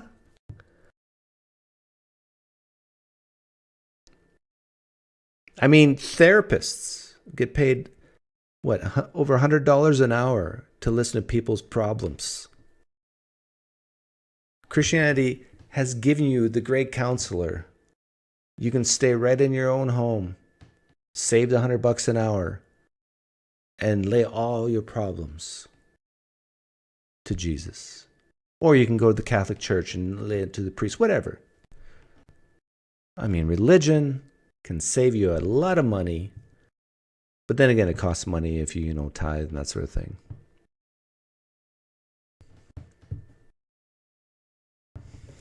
legit, then yeah, I'm for it. Usually people say that people still, let's say in Old Testament times, they go to heaven through the expectations of the Messiah, that they believed in Yahweh and that expectation of that promise. Is that what you hold to? No, I'd say if they read the damn Bible, it answers the question. It says in 1 Peter, he went and gave them the gospel. Like, it literally says that. It says in 1 Peter that he went to the people of Noah's time and gave them the gospel, the people who were in prison, who were in Sheol. Okay. Does anybody in the live stream chat know the exact verse in 1 Peter that he's talking about? Swords up!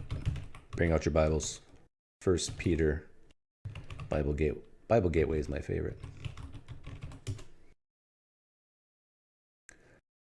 Maybe it's faster to use ChatGPT. Because I kind of remember what he's talking about, but I want to read it again. Where in 1 Peter does it talk about people in Noah's time being presented the gospel? I'd be surprised if ChatGPT gives me an answer. Oh, it does.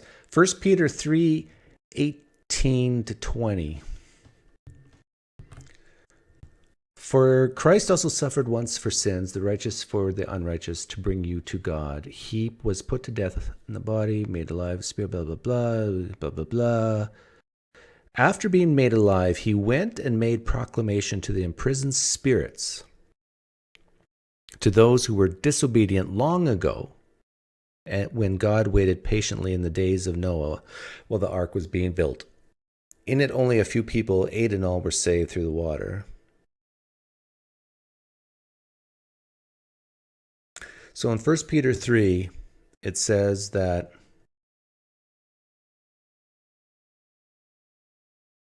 after Jesus was made alive, he proclaimed to imprisoned spirits, the disobedient in Noah's day. What did he proclaim? It doesn't say.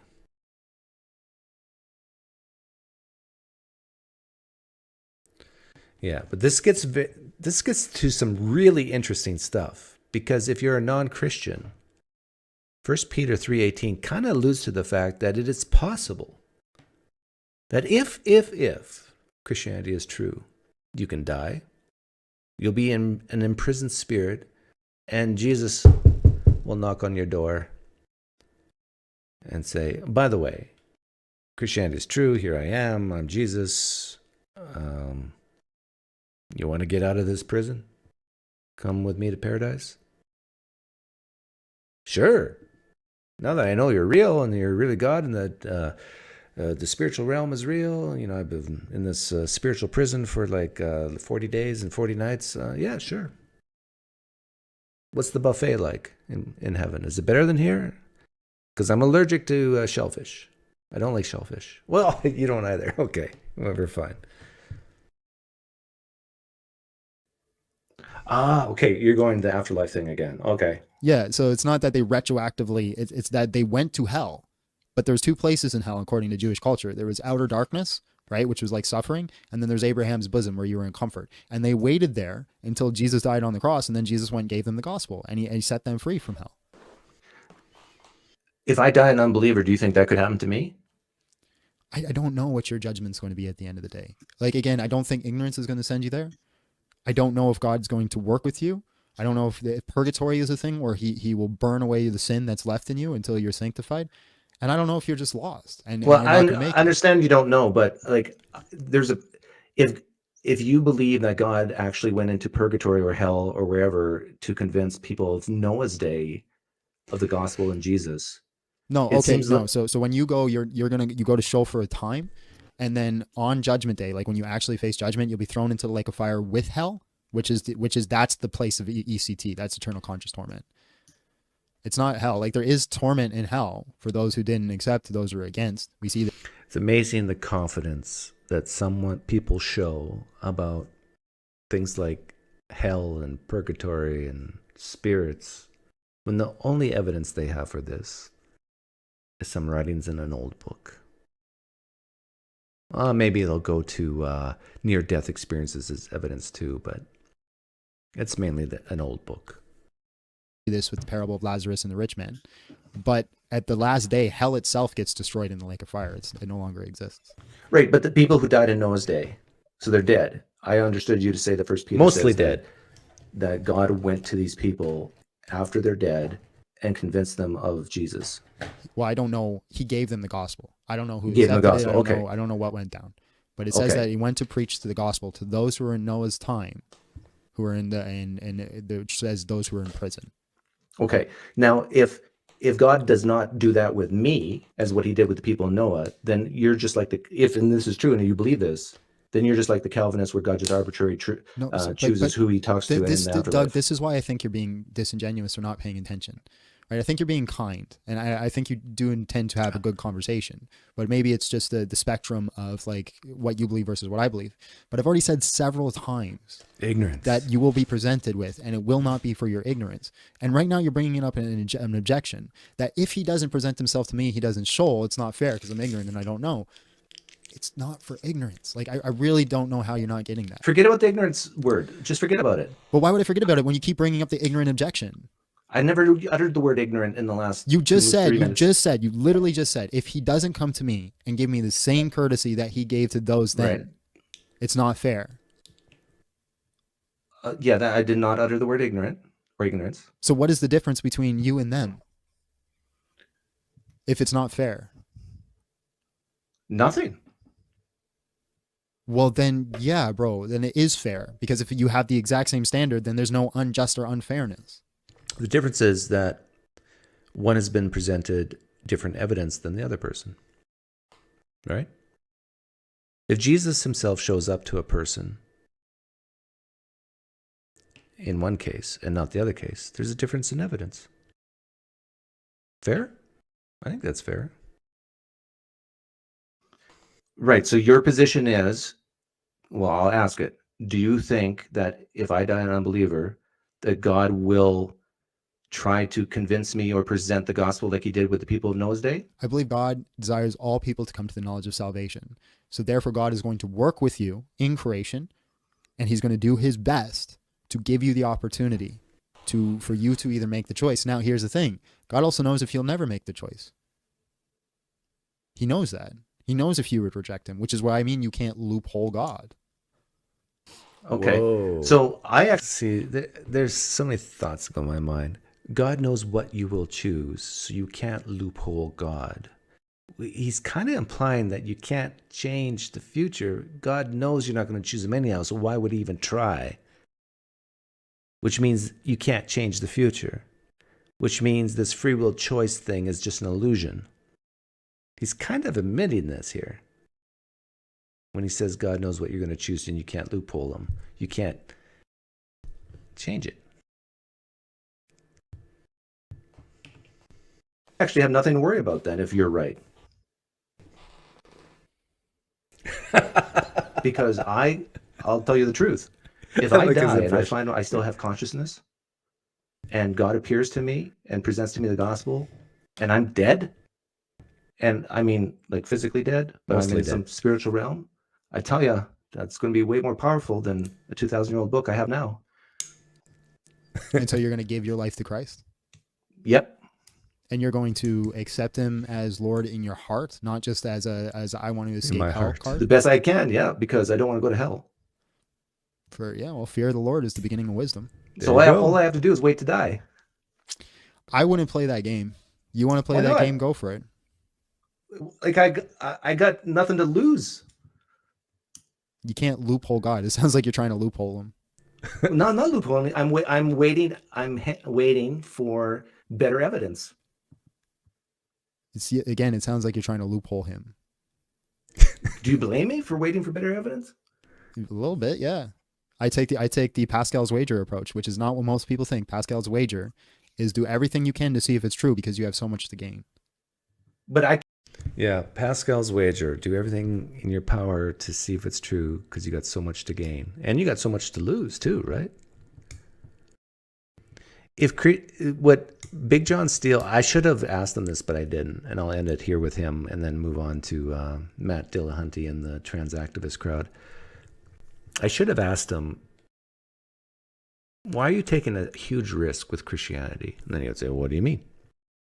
I mean, if Jesus is not God and you worship him as God, you are an idolater. You are worshiping a false God.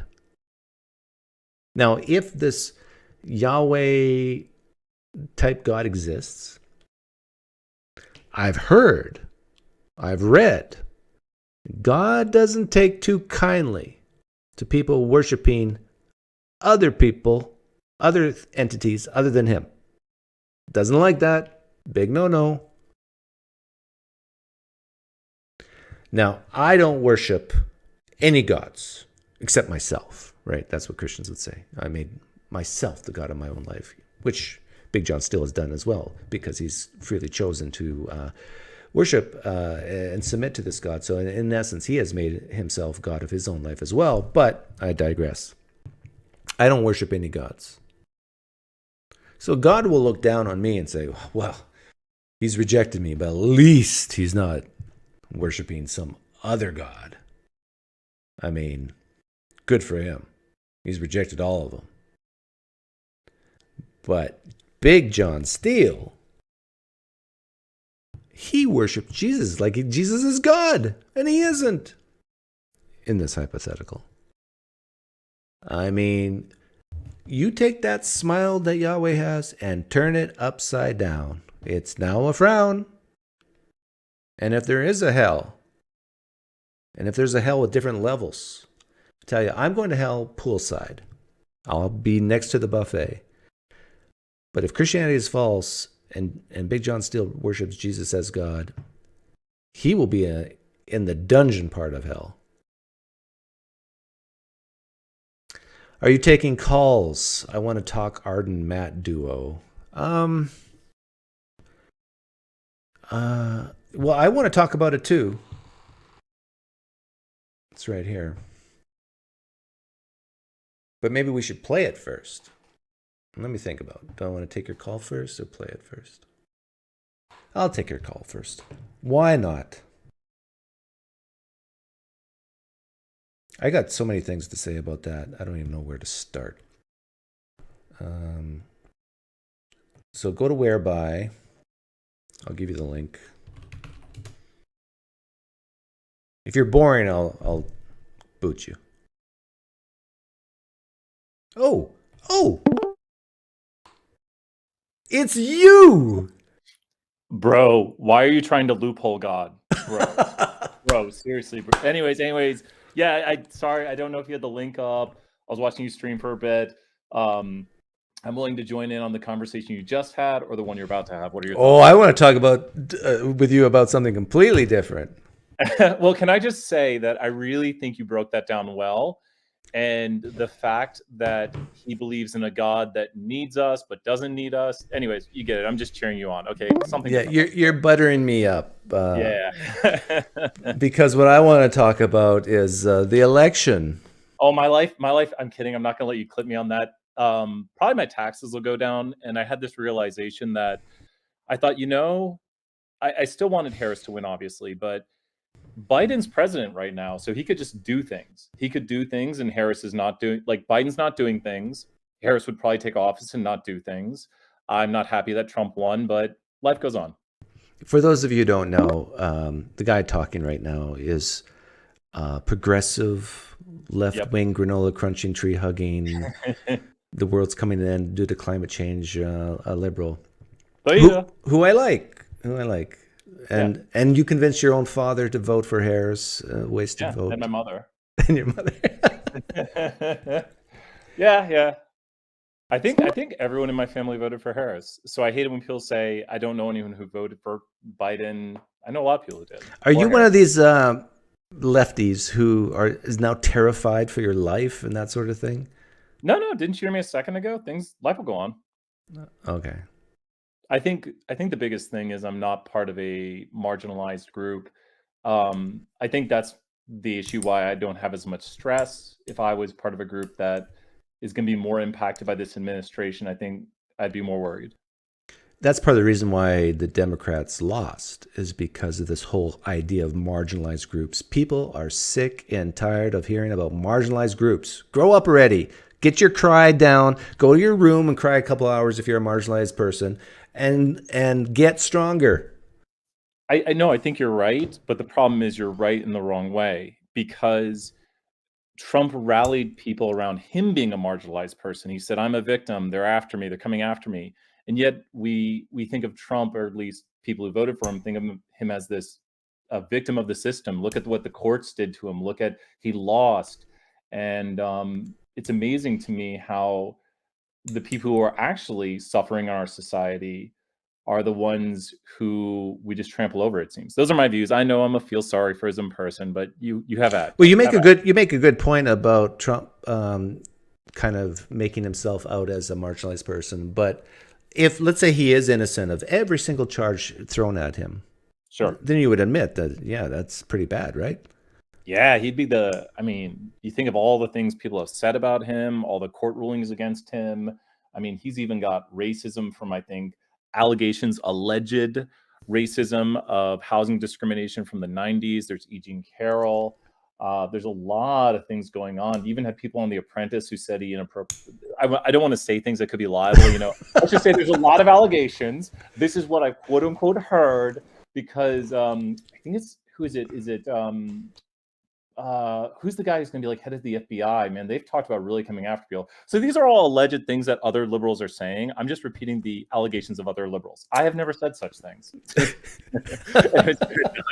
I love that rhetoric, because I love when people bring up all the horrible things about Trump, because it doesn't make a difference. I mean, it doesn't matter.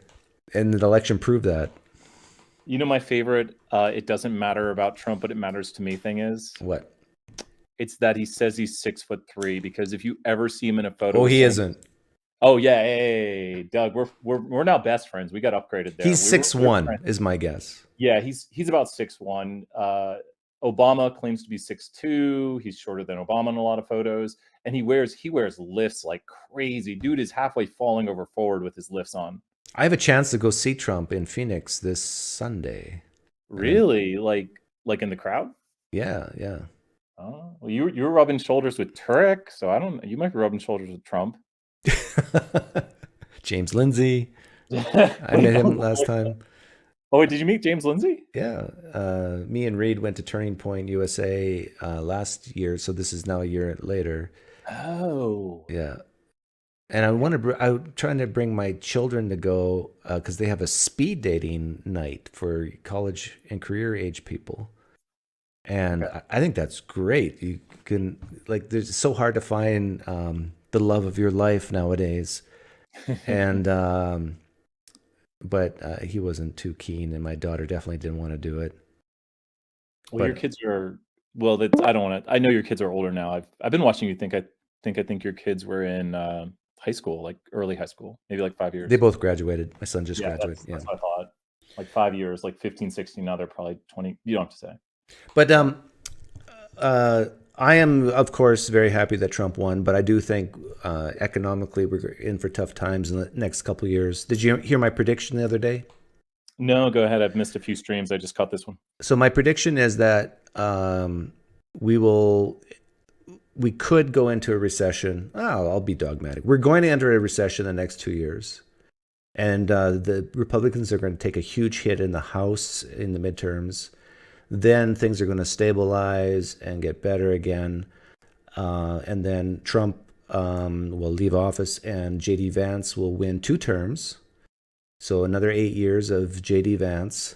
And then after J.D. Vance, Laura Trump will be the first female president of the United States for the Republican Party in the year 2036. And then she will screw up somehow. And then the next Democrat Party president will be in the year 2040. I'll be in my 30s when all that's happening, but now... You're in your 20s now? Probably. I'm younger than that young gentleman you were speaking to, that 35-year-old. Yeah. But I agree with your short-term predictions. As you go further and further out, I do think it's quite possible J.D. Vance could be the next president, which having a memester like him president, at least he's not Matt Gaetz, but I think grocery prices are going to get worse. Gas is going to go up because gas has leveled out at a low right now. Gas is, I don't know how much it is. If we go into recession, if I'm right about that, no, prices will go down. You think? I guess. I think we could have we kind of have stagflation right now. But what I'm saying is that the recession will be so bad that people will get their wish and grocery prices will come down, but not for a good reason. The reason will be recession and maybe flirting with severe recession, depression, because I actually believe that Elon Musk and Vivek Ramaswamy will gut the government. And I think in the short term, when the economy is not doing well and there's no government stimulus, market forces will play its part and there's going to be suffering. I think that's good. I like suffering, a little bit of it. It's good to clean out things, bad businesses, inefficient businesses, and so forth. And prices will come down. Have you actually heard how Vivek Ramaswamy made a lot of his money? I think he's a billionaire, actually. Is he a billionaire? We could double check that if you want to fact check that. Well, but I think it's venture capital, right? yes, he bought up, this is all alleged once again, lest I get a detail wrong. He bought up a patent or a company that had been making an Alzheimer's drug. His mother did medical research too, all alleged. Once again, this is from best of my memory. And his mom came out, she looked over the research and came out with results saying that it was beneficial. They then marketed it and said, this is a great Alzheimer's drug. The drug went to human trials, I think, or went to later human trials, like healthy people trials after you progress through human trials. They sold the idea, made millions of billions of dollars, and the drug crashed and went nowhere. It wasn't the miracle drug they claimed it to be, and the original studies held up. And interesting. And I think that's what I'm fearful about. I'll loop this back into my fear, is all of these people are about the love of money, which we'll go a little biblical on that. And I think they really only care about their own power, their own wealth, their own influence. And I think we need a little feel sorryism, because you look at Elon Musk, I think they have a mechanical governor on Tesla cars that make it so you cannot reach the top speeds unless you pay them money.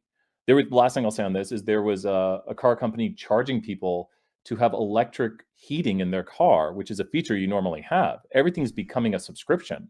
And I fear we're just becoming this nation of, you have to stay plugged into paying the things to even survive. That's why I'm never going to sell my 1998 Lexus LS 400. You keep these old gas guzzlers. Everybody, you hear me? You keep them. Yeah. Okay, I got to let you go because there's Thanks. Christians who want to talk to me and everything. So Have fun, man. see ya. See you, bro. Bruh.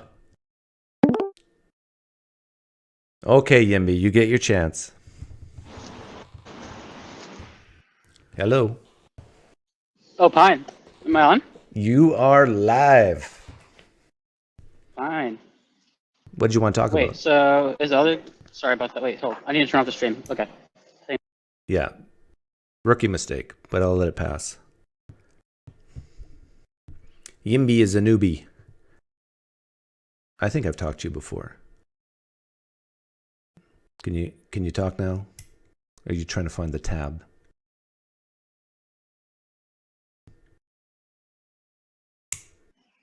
Pinecreek. Yes. Can you hear me? Yes. Okay.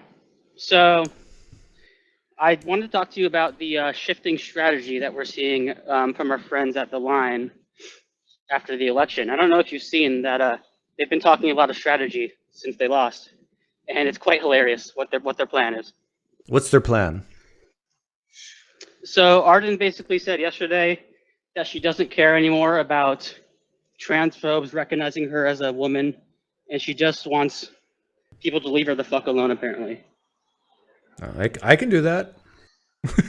Right, that's what I'm saying. That sounds fair. That sounds like what we're asking for. Yeah, trans activists need to leave our children alone. Right. Yeah. So I think they're getting they're realizing they're losing badly, and not just from those mega types, those evangelicals who believe in God and Jesus. They're realizing that I am not a fringe anomaly. They know of my existence, they know my views, and they're realizing, oh, Dawkins believes what Pinecreek believes. Harris believes what Pinecreek believes. There's a lot of really well-known atheists who are saying, you guys are full of shit. Stop it. yeah, but Dawkins doesn't know the science, Doug. He doesn't know the science. He's a bigot. yes. It's the science, all right? Yeah, if only we knew the science. Okay, for the record, I put little trust in faith. Yeah, I'll use the word faith in the science of psychology and sociology when it comes to transness and all that stuff. But I don't even have to even go there because the science is now shifting too. And I think they brought it up in that live stream yesterday where the UK has banned puberty blockers except for research. So they're losing the science argument. They're definitely losing the public opinion argument.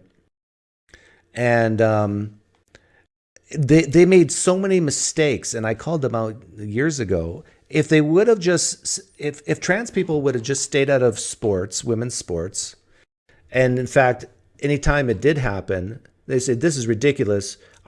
They should have done this. They should have said, well, I lost him, but he'll be back. They should have said, hey, I'm a trans person, but hey, stay out of sports. This is stupid. Men have a huge advantage over women. Males have a huge advantage over females. Just stupid. Get out. No, I don't care if you cry. Oh, you're going to commit suicide? Oh, blah, blah, blah, blah. No, you won't. There's no trans person who's committed suicide because they couldn't play a sport. Stop feeling sorry for yourself. Trans people, stay out of sports, women's sports. If they would have said something like that, people would say, hey, good job. Good job, trans activists. And then with puberty blockers for minors, they just said, no. The science is, I mean, sure, they might feel better for a time, but no, we can't be doing this. We can't. Kids can't consent. That's crazy. Kids are crazy. They're stupid. No. If trans activists would have said stuff like that, instead of feeling sorry, blah, blah, blah, they feel sad, they need to do this. And a lot of people would be more compassionate towards trans activists and trans people. What's another one? The sports, the drugs. Those are the main two things. Oh, and then in schools, teachers not calling parents about, I want to change in pronouns. And no, the trans activists should have said, no, these are parents and kids. Parents should be informed. If they would have said something like that, there'd be a lot more compassion for trans people. Hey, they're on our side. They want parents to be informed. What, you're talking about non-binary and trans in grade 3? Well, you're stupid.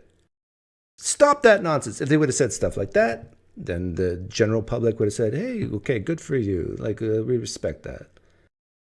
You want to take off your penis at age 22, go for it, because, you know, you're leaving the kids alone. You're leaving the women alone in sports and in changing rooms and stuff. Yeah, we respect that. You're setting your own boundaries. Great. But no, they didn't do that. I don't know how strongly I can say this. Just because you're marginalized doesn't mean people care about you. Stop it with this, I'm a minority, I'm marginalized, blah, blah, blah, feel sorry for me. No! The American public has had enough. We do not feel sorry for you. You screwed up. If you want people to feel sorry for you, you have to earn it. You have to earn the trust back.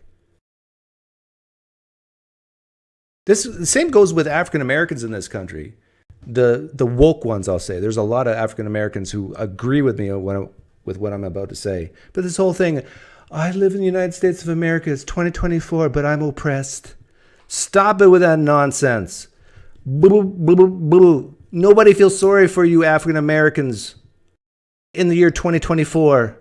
Now, sure, bad things happen and illegal things happen. Yes, I support you, and if you get fired for your job for your skin color, yeah, I support you. Take your employer to court. But this whole thing, like, I'm an oppressed minority, marginalized person. You turn people off when you talk that way. Stop it with that stuff.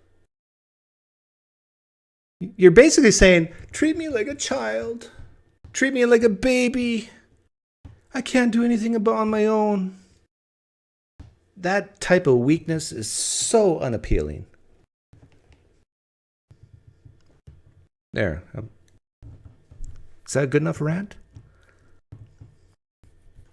By the way, where'd you go? What was his name? NIMBY? In fact, I can play it. Might as well play it. Good segue. Oh yeah, inclusion. Stop trying to include people. Let them be. When I was growing up, it was cool to be different. Now it's apparently cool to be the same. I need to be included. I can't be othered. I can't be viewed as different. I mean, then I'm sad. Grow up. Yeah, my dog agrees. Grow up. Yeah, every time I say grow up, my dog barks. Okay, let's play this. Projecting your own biases and confusion. To do this, Richard decides to mirror the current president.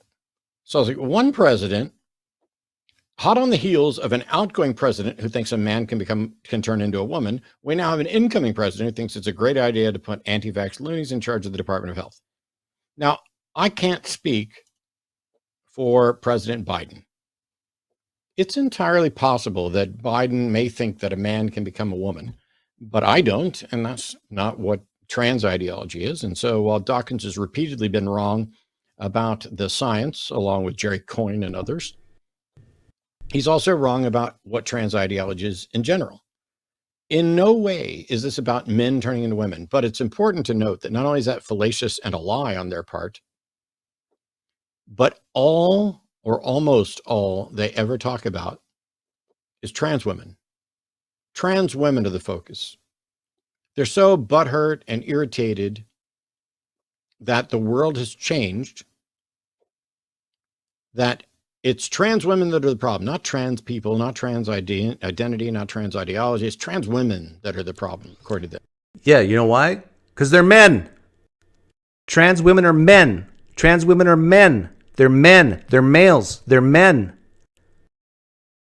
Who does most of the raping in this country? Men. That's the problem. That's why there's the fear. That's why trans men are not really talked about, because trans men are women.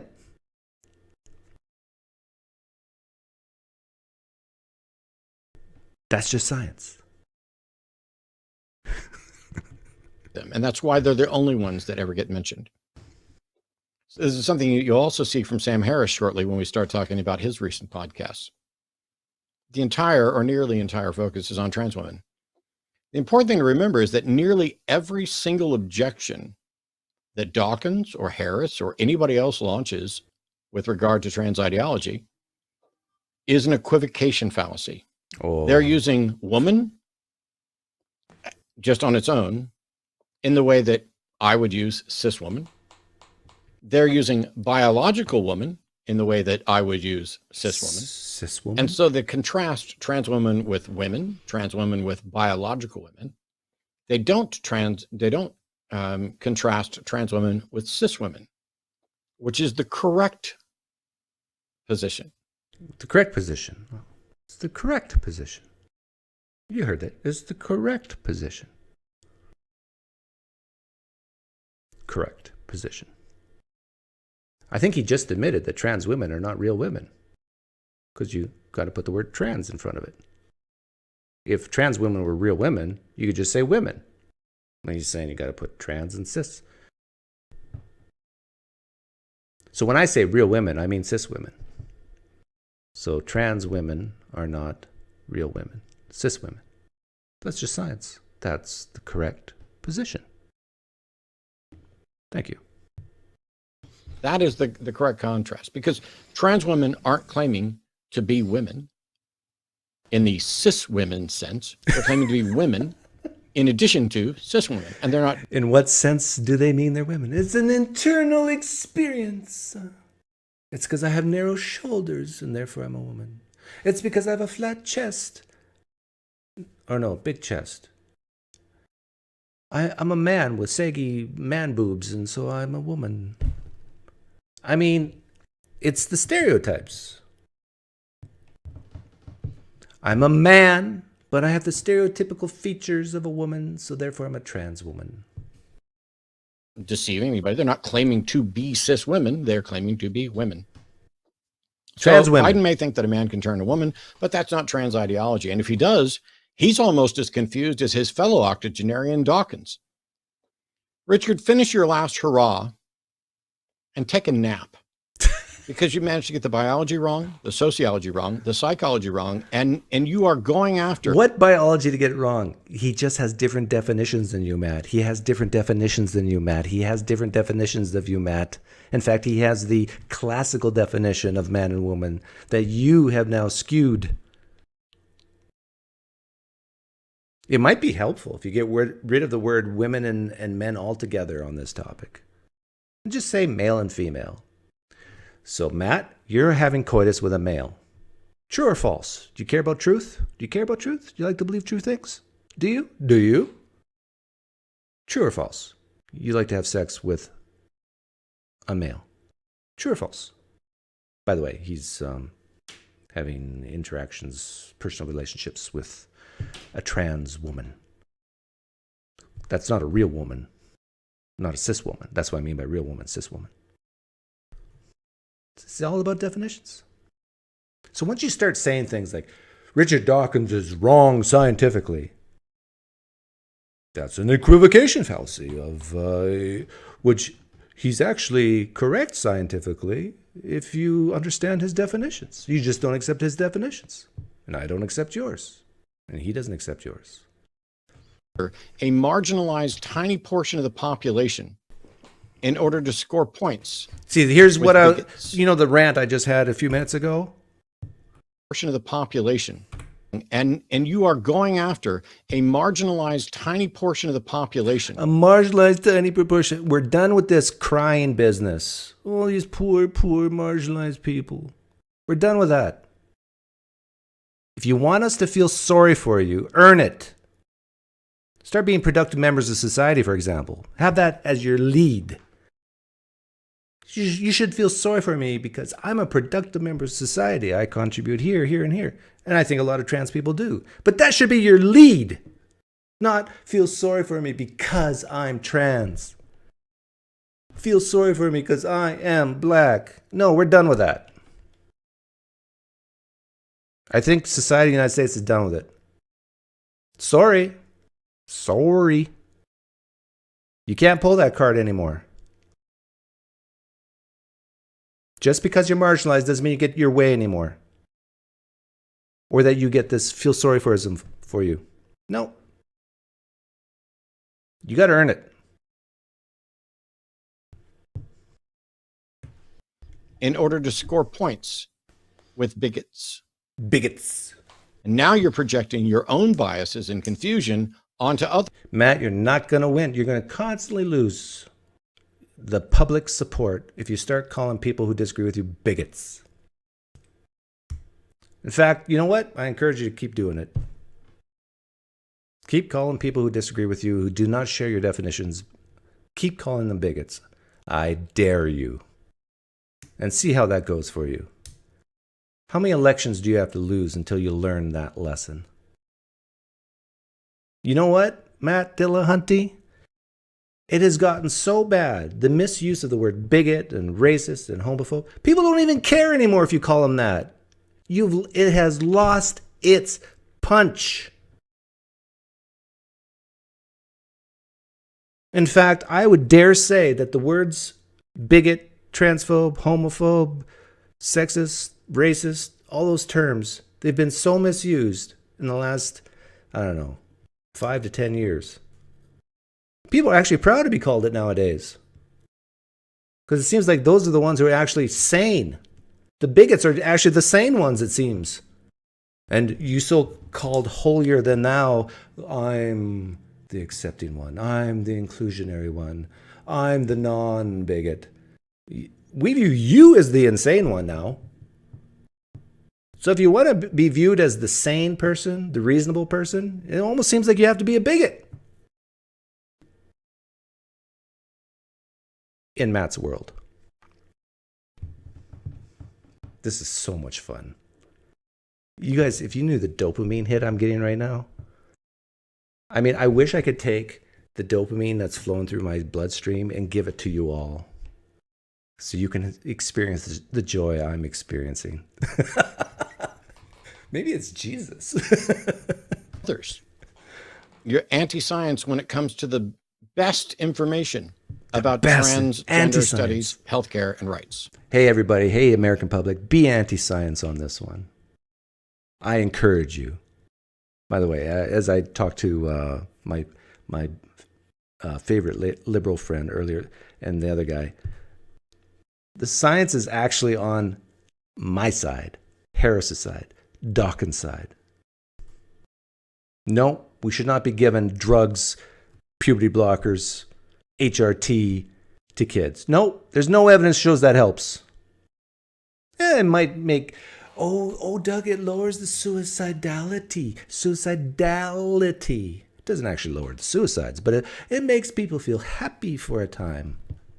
If you give a screaming kid, if a kid is screaming, I want ice cream, I want ice cream, here's ice cream. And then a week later, they're screaming, I want this, I'll give you this. I feel better. This is what puberty blockers do and all this sort of thing. It makes kids feel better for a time. There's no evidence that makes them a better person for 5, 10, 20, 30, 40 years. No evidence of that. In fact, I think there's evidence to the opposite.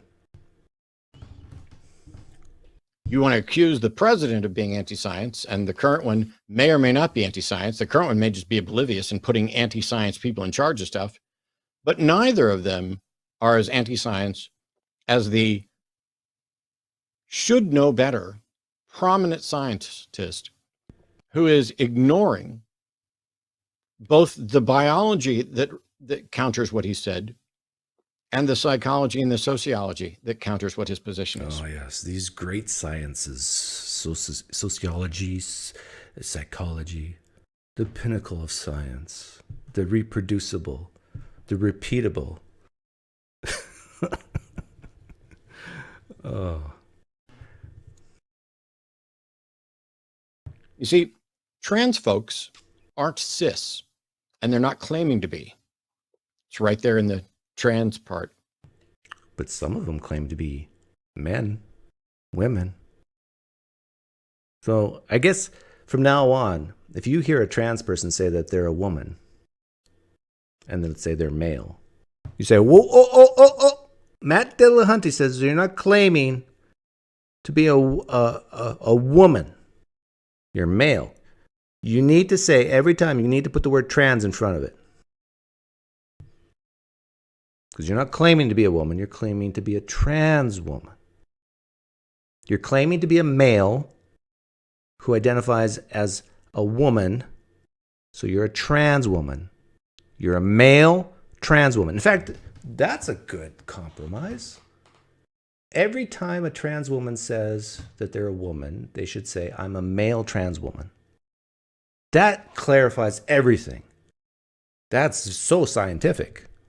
And if you are a trans man, you should say, I'm a female trans man. I'm not a man. I'm a female trans man. Yeah. Does anybody disagree with that? We're stating the truth, right? That little adjective, yeah. When someone says that trans women are women, they aren't calling them cis women. But it definitely sounds like that to the people who fallaciously poison the well by denying any distinction between trans and cis. They deny the categories so that they can recategorize. Yes. When you say trans woman, you're not saying a real woman. You're saying a male who believes they're a woman. And usually that's because they have dysphoria. So you could replace trans with something even more specific. So don't say, okay, so Arden, for example, would be, you could replace trans with mental problem because of a dysphoria. Dysphoria is a mental problem. Did I say anything wrong? No. I didn't even say the word illness. I didn't even say the word disorder. I just said problem. So if Arden has dysphoria, that's a problem. What type of problem? Not an arm problem. It's not a leg problem. It's a mental problem. So Arden should refer to Arden's self as male mental problem woman. Fact. Science. Everybody's happy. dopamine rush is hitting so hard right now. You're gay. You're a fag. You're an autogonochile. You're just a man. You're this. You're that. It is. I already have a preconceived notion of who you are, and I'm not going to let you change my preconceived notion at all, no matter how much science you get behind you. Science. Science. I watched a video from The Line just a week or two ago, where there was 2 trans people on there who admitted that you cannot demonstrate in any type of repeatable way to other people that you are trans. So when you use the word science when it comes to trans, you're talking about outcomes from trying different things. Like if you use puberty blockers and it seems to help your dysphoria, well, that's what I think Matt means here by science. Speaking of which, when it comes to dysphoria, I am curious on the treatments. Have they tried cheesecake? Because I almost guarantee that trans people, their dysphoria will be lessened if they have a daily slice of cheesecake. I bet you anything there's going to be a correlation to them feeling better and eating cheesecake. Have they tried it? I mean, if it works, that's a lot safer than having surgery. And can you imagine if there's a strong correlation between dysphoria being lessened and eating a cheesecake daily, if that actually works? That's now called science. Did you know that? And if you dare say, no, cheesecake is full of cholesterol, it's fatty, it's overweight, there's risks in this type of treatment of eating cheesecake to lower dysphoria. How dare you go against the science?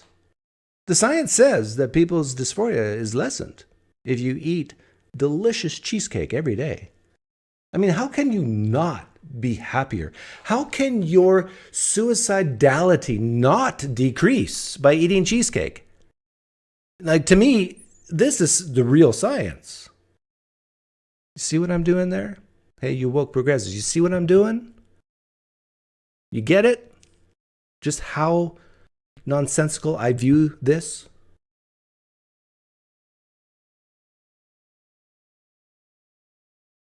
There's so many things you could try. What about exercise? Instead of HRT, puberty blockers, have we tried it?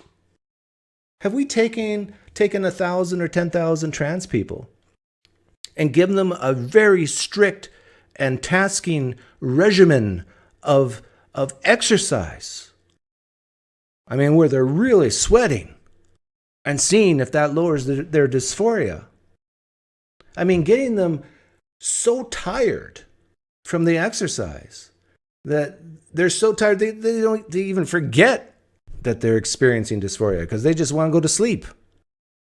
If there's a high correlation between increased exercise and decrease in dysphoria, that's the science.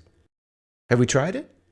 Why don't we start putting up things like cheesecake versus puberty blockers and exercise versus puberty blockers? Let's run the experiments. Are you against the science? Are you against these things?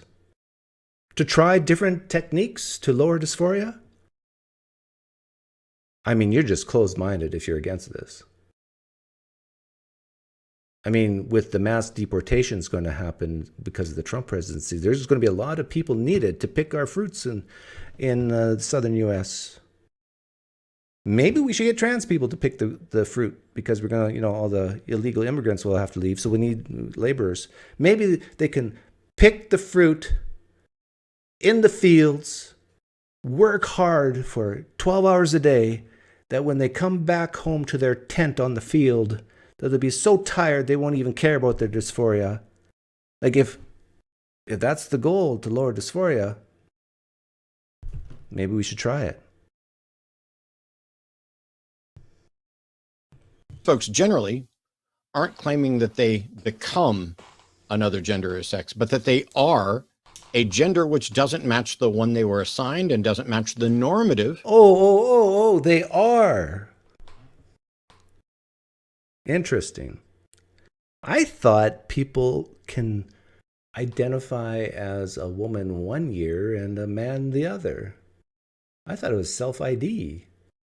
I thought there was things like gender fluidity. And now Matt's making it sound like it's an immutable characteristic. I thought people could even have sex with a man and then have sex with a woman and be, swing the gate both ways. Are they immutable features or not? Being gender fluid is an immutable feature. Well, what if you choose to be gender fluid and then not be gender fluid? I mean, come on.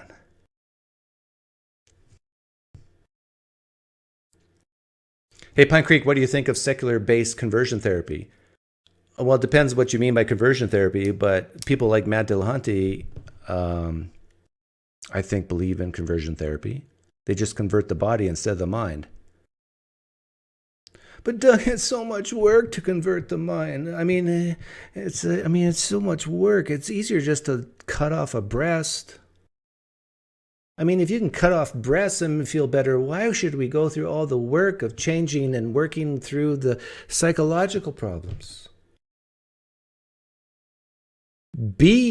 Rest assured, people, that the trans activists are for conversion therapy. But it's to convert the physical body, not the physical mind. They want the easy way out.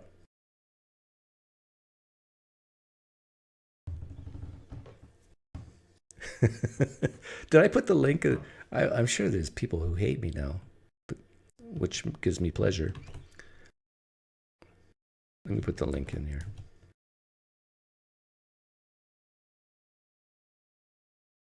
Okay, back to Matt. Presumptions people are likely to make based on outdated notions of primary and secondary sex characteristics.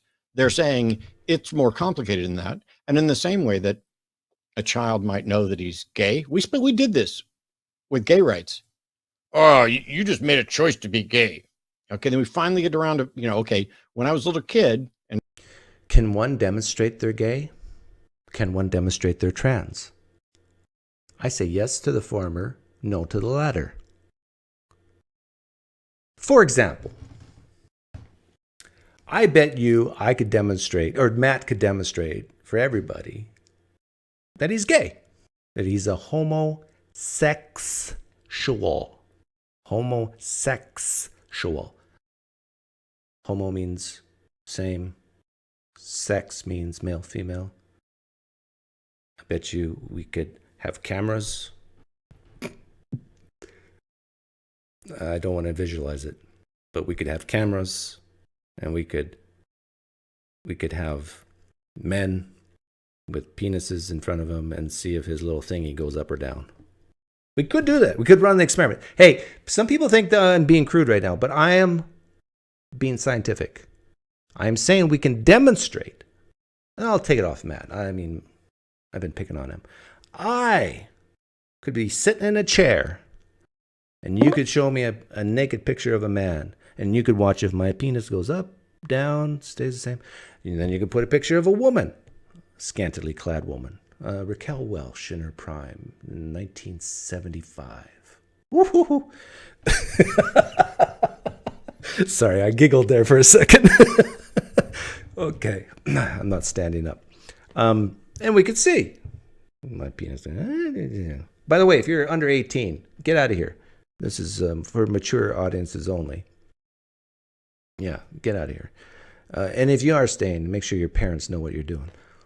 So anyhow, you can actually demonstrate to a third-party observer whether you're gay or not. Can you do that with trans?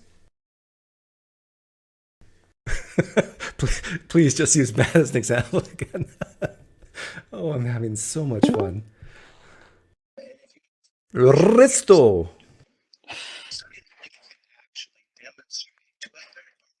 Yeah, I gotta wait 7 seconds. The line Transatlantic Call-In Show begins in 10 minutes, says Cliff with the $2 donation. Hey, Cliff, are you the Cliff? I'd love it if you were the Cliff from, what's it called? Risto, can you hear me yet? By the way. Yeah, I can hear you. Can you hear me? Yeah, I can hear you. Just hang on a second, though. And Cliff, if you are the real Cliff, I talked to your son. I had a great conversation with him about 3 years ago. I don't know if you watched it. But anyhow, Risto, what did you want to say? So I'd heard someone make the argument the other day, and it was an interesting argument, something I've been thinking about, is kind of tracing the pathway to how we got to where we're at today with transgenderism. And they started with feminism, kind of the idea that men and women are not just, deserve certain equal rights, but that they are kind of essentially the same. And then they said the next step in the pathway was towards kind of the homosexual idea, where if we're kind of essentially the same, then sexually you can kind of mix that up. And then transgenderism was kind of the final step in that path. I don't know about that. I'm actually more concerned about what we do about it now that it's here, rather than how it actually formed. Well, I guess you can learn from history, I guess. But what's interesting to me is men and women are obviously different. And whether you're Christian, Muslim, or an atheist naturalist like myself, you can't deny that reality that men and women are different. And so there are going to be stereotypes of how men and women are different. And I think the trans issue stemmed from what they are pushing now, this type of inclusion. They feel bad that they don't fit those stereotypes. So if you're a male and you got narrow shoulders and you don't have any muscles and you kind of have a soft voice and you're like all the other boys at recess made fun of you and bullied you because you were small. And then you go to some type of counselor and they say, well, maybe you're actually a girl trapped in a boy's body. I mean, that's very attractive. It's like, that explains it.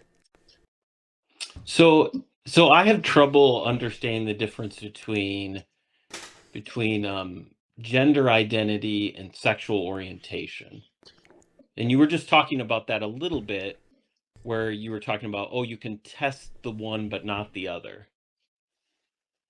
Yeah. But I suspect I don't know, I'm not like entrenched in this community, in the transgender community, but I would suspect that they would have some things that they would point to as well. I mean, you kind of just pointed to a few where you could kind of No, they look at don't. hormones or physical characteristics and say a person kind of is tending into one category more than the other. No, they don't. The best they can do, like if someone says to me, hi, Doug, I'm trans. And if I were to be a cynic or play the part of a devil's advocate and say, I don't believe you, demonstrate to me you're trans. They can't. You just have to take them at their word. Whereas if someone says to me, I'm a lesbian. No, lesbians are actually harder. I'm a gay man. If someone came up to me and said, Doug, I'm a gay man, I would say, good for you. But I don't believe you. I think you're straight. And he says, okay, we can test this. Bring me your most beautiful woman you can in front of me naked and watch my penis. It does nothing. But bring me Tom Selleck and I tell you back up. I mean, well, it's more objective than trans. Well, I don't think that's more objective, though, because I don't think you're actually hitting on what sexuality really is. Like evolutionarily. The desire to procreate. Not desire to, it is procreation itself. Well, no, you can have proclivities towards the same sex or the opposite sex and not procreate, right? That's what I mean by sexuality. I'm saying evolutionarily, for it to be sex, it needs to actually do the wild thing. Yeah. Well, Okay. not just even do the wild thing. You actually need to have offspring.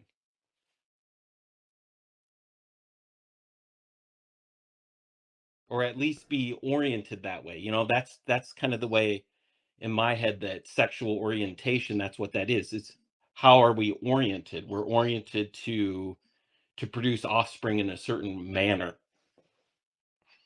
Well, okay, but do you deny that a gay guy can have sex with a woman? No, but they're still gay. Yeah, but are they homosexual? Okay, yeah. Now we're down to definitions. You're only homosexual if what? If you can reproduce with the same sex. Yeah, but you can't reproduce with the same sex. So are Not you saying there's no humans. such thing as homosexuals then? Well, in the nature world, there may be. So you Like, wait, hang on. Are you denying that homosexuals exist in humans? yes, Oh, okay. biologically. I mean, if you're this is where I don't see it doesn't make sense to draw the line at transgenderism.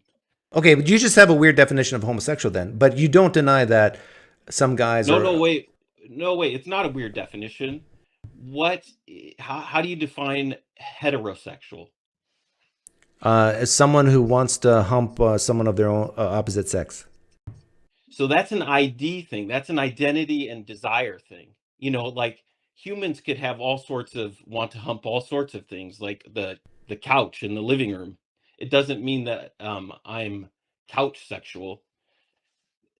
You know, biologically speaking, sex is how organisms reproduce.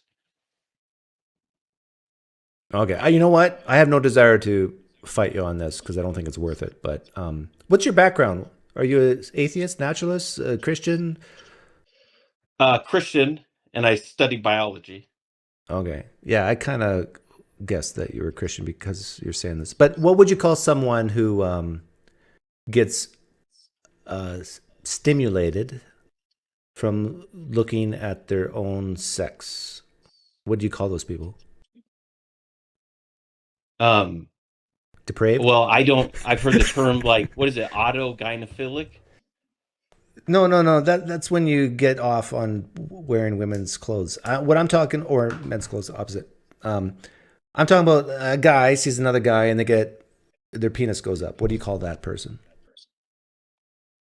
I'd say that they're attracted to men. Okay, so you don't have one word for a man being attracted to another man? Well, you know, I grew up in the same society you do, so my mind automatically goes to whatever that societal word was. Yeah, gay, homosexual. Sure, or homosexual, even though I don't think it works biologically.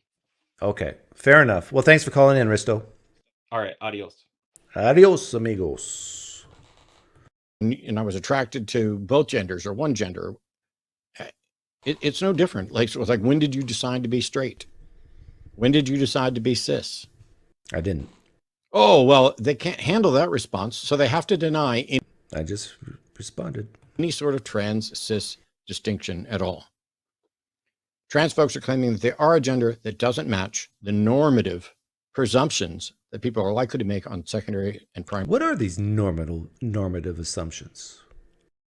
That women wear pink and men wear blue? Men wear pants? Women wear dresses? Is that what he's talking about? Are you saying you're trans if you're a male who likes to wear dresses? There's a lot of people, a lot of men in the world who like to wear dresses who do not call themselves trans. I mean, it is tough for trans activists to even define what trans is.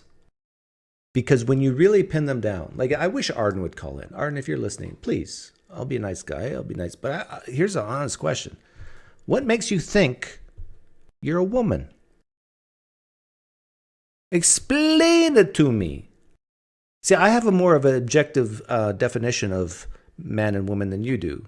With you, it's these, what Matt just said. Let's rewind it. Distinction at all.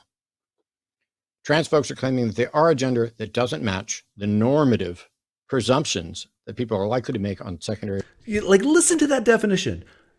Normative assumptions that people are likely to make. I mean, it's so fuzzy. So fuzzy. So, Arden, if you're listening, what makes you think you're a woman? Is it because you have narrow shoulders? You're a male. Speak the truth. Did you have narrow shoulders? Is it because you're short? Is it because you have long hair? I know a lot of men with narrow shoulders who are not trans. So what makes you trans? This internal experience. But what is that internal experience that makes you think you're a woman? That's a very difficult question for trans people to answer. I've asked that question of many trans people. And it seems like I'm a bigot and I'm a transphobe for simply even asking that question.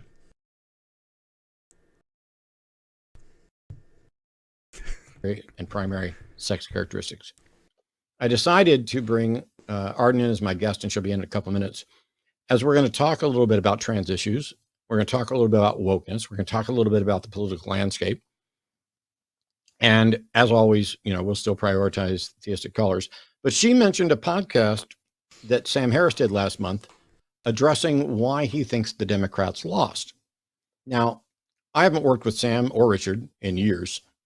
And when he moved his podcast to paid, I haven't even kept up with it after that. So it may be freely available now, but I haven't been paying attention, listening to him. But she played the podcast for me, and we listened to a good chunk of it. She listened to more and took more notes. I think I got to speed him up. When he was addressing why the Democrats lost, not surprisingly, Sam put the blame squarely on the Democrats' support for trans rights and their inability to message or move to the center. I don't think it depends what Matt means by squarely, if that's the only reason. I don't think Sam Harris would say that's the only reason. But for the record, may I say that when Trump won, the day after, I made a live stream and I said something very similar. Now, with exit polling, they don't have questions like, how much did wokeness play a part? I voted for Trump because of wokeness, because wokeness can mean so many different things to different people, and it infiltrates in so many different areas like immigration, the trans issue, and other issues. And so it's really difficult. But I do think that the trans activists in the United States made such a huge stink in society that, and this whole idea of, oh, the poor marginalized people, that just people said, no, enough is enough. I really do think that. I said that right away. And then what's his name? A guy from CNN a week later said the exact same thing. And then now Sam Harris apparently said the exact same thing. This is something that individuals have been sensing, thinking for a long, long time. And I think it boils down to what I call feel sorry forism. There are many women who suffer from feel sorry forism, which is a form of extreme compassion that helps them not think clearly and just care more deeply about the marginalized people and the trans people, whatever, the queer people. Just feel so sorry for them. I just want them to feel loved. That type of attitude.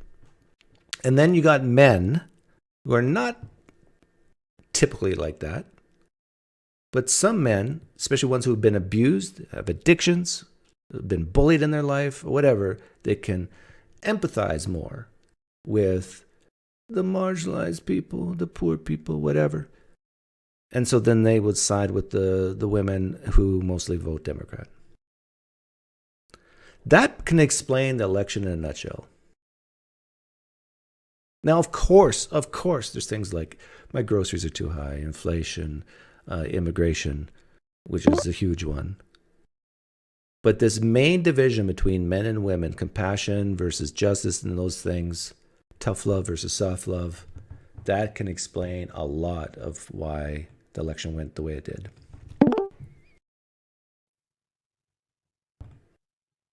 Brandon. Yes, can you hear me? Yes, I remember you. Okay, cool.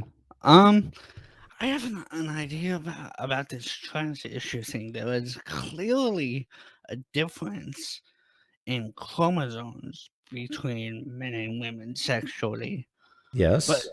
I think there is also a difference in the brain of men and women, like sizes of certain portions or where those portions are located.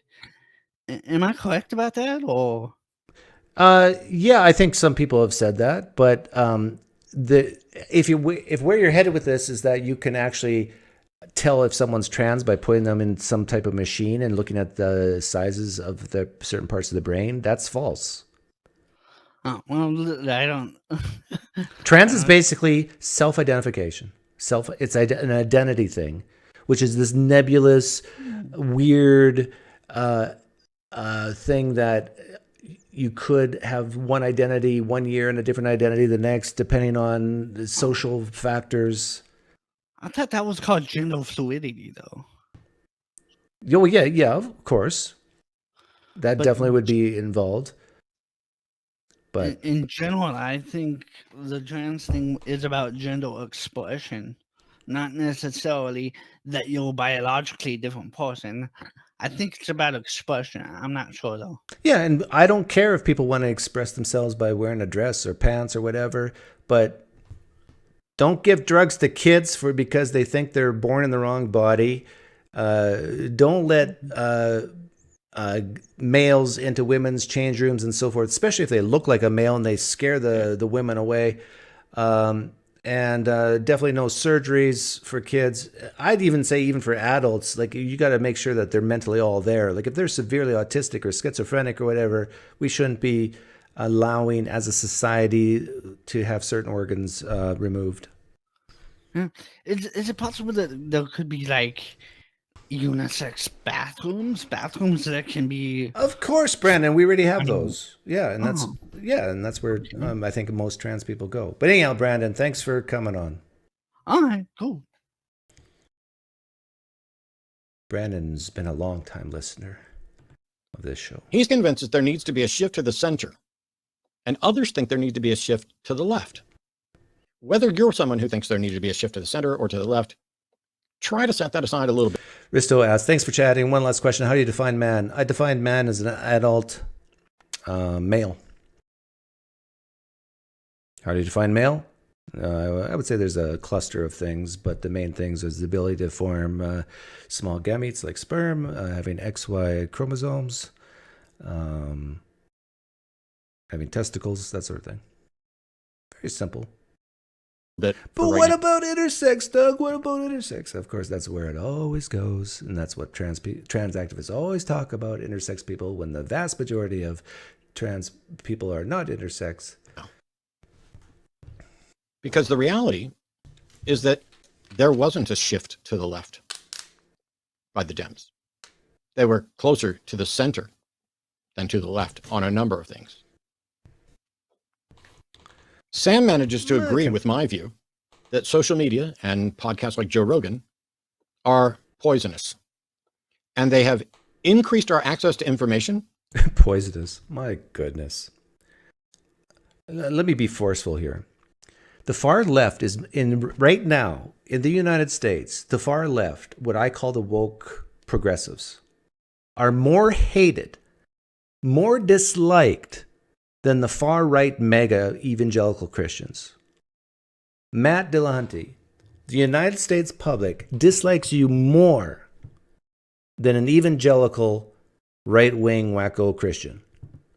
That's how bad it's gotten for your party. And so if there's like 10%, 20% of the Democrat Party who are woke progressives, self-labeled woke progressives, and 10 to 20% of the far right evangelical mega Christian types, I am quite confident and quite sure that you are more disgusting, more disliked, and more hated in society than the mega types. Once you come to realize that, you might start to change how you do things. If you want change, if you want people to be convinced of what you're convinced of. This is just how much you are disliked. I'll say that about all woke progressives. The average American, let's say a centrist, let's say, whatever that means, if they had a choice to go out for coffee, to go bowling with a mega right-wing evangelical Christian or a woke progressive, they're going to choose the mega Christian. That's how disliked you are.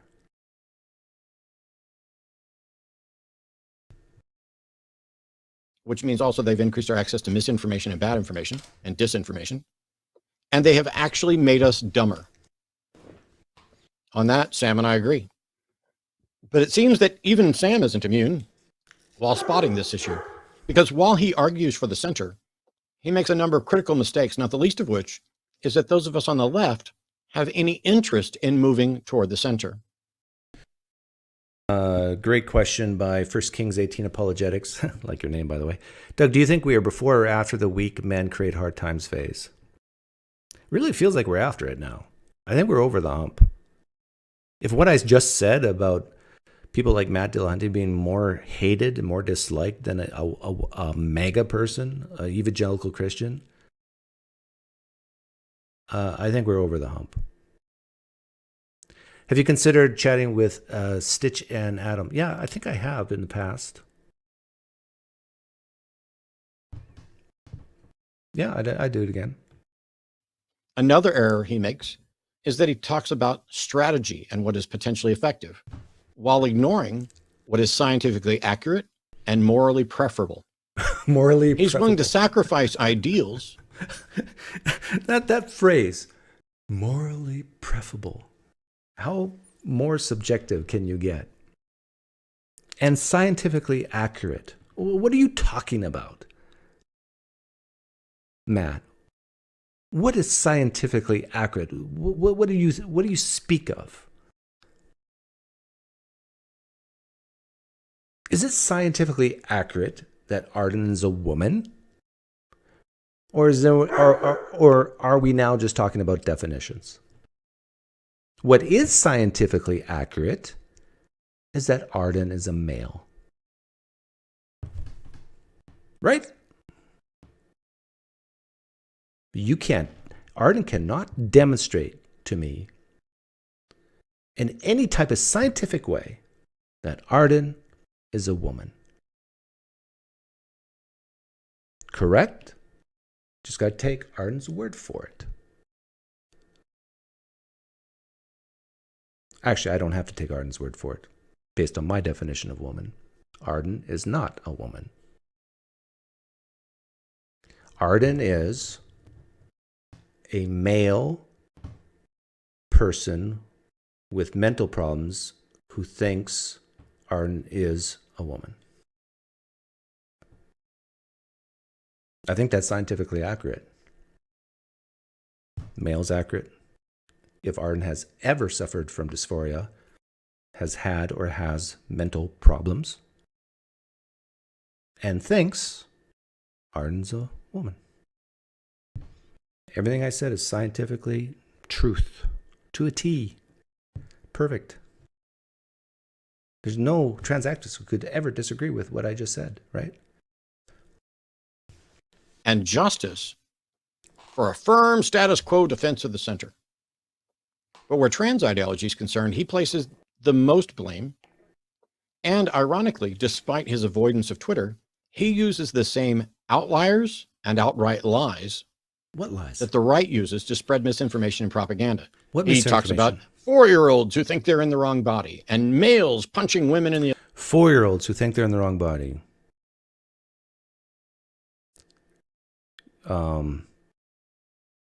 Is Matt saying that's never ever happened in the United States, of a 4-year-old thinking in the wrong body because they have a narcissistic mother who's planted these ideas in his or her head? Are you disagreeing with the degree of 4-year-olds thinking they were born in the wrong body, or just that it never, ever, ever happens? See, this is the thing. And Matt, we're sitting right here and say, of course, Doug, there might be one case. Okay. Then it isn't a misinformation. You just disagree with the prevalence of that information. Correct? This is how it always goes with these people. It never ever happens. Okay, it does happen, but it's so rare. Okay, it's less rare than we thought and more prevalent than we thought, but it's okay and it's morally great. That's the cycle. It always goes.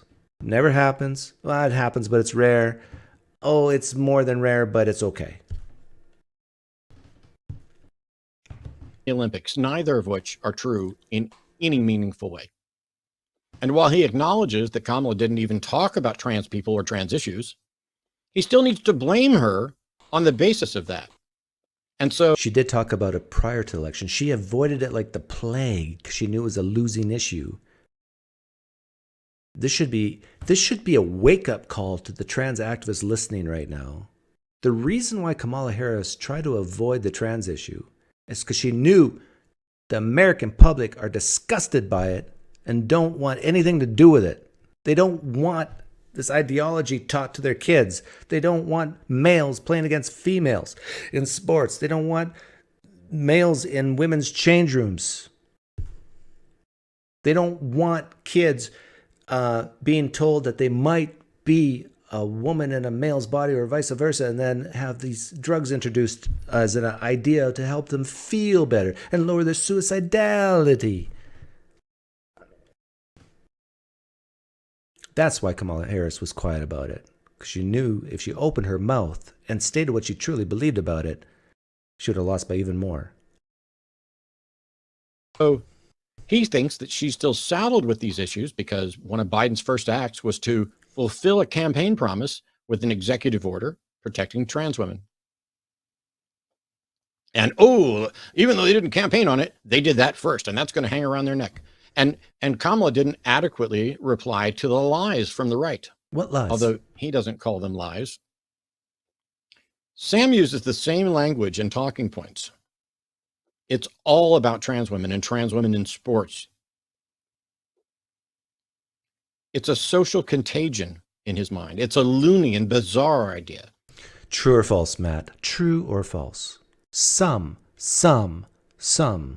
at least one person who thinks they're trans is due to social contagion. Is that true or is that false? Do you think that's even possible in your mind? That some, one or two kids got talked into thinking they were trans? Is that completely out of question in your mind? If you say no, then you can't just call it a lie.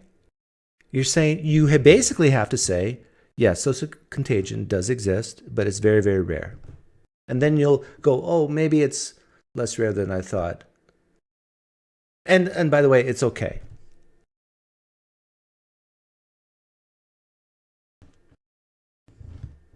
And he might as well be another 4chan bro who wants to watch trans hotties doing porn, but then uses other trans women as a prop to mock and denigrate. The blue-haired, pierced. Why is he always talking about trans women and not trans men? I mean, it's a little sexist. Weird-looking, blah, blah, blah. These are the trans women. And though Sam pays lip service to making trans folks feel welcome and have rights, here's another thing that bothers me. Trans activists, what's with this rights business? In the United States of America, we got what's called a Constitution. This Constitution is what outlines the rights of its citizens. There's no such thing as trans rights. There's human rights.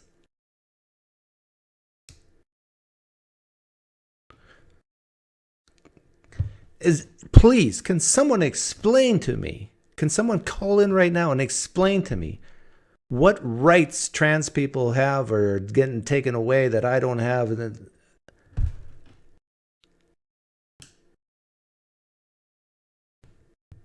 Stupid.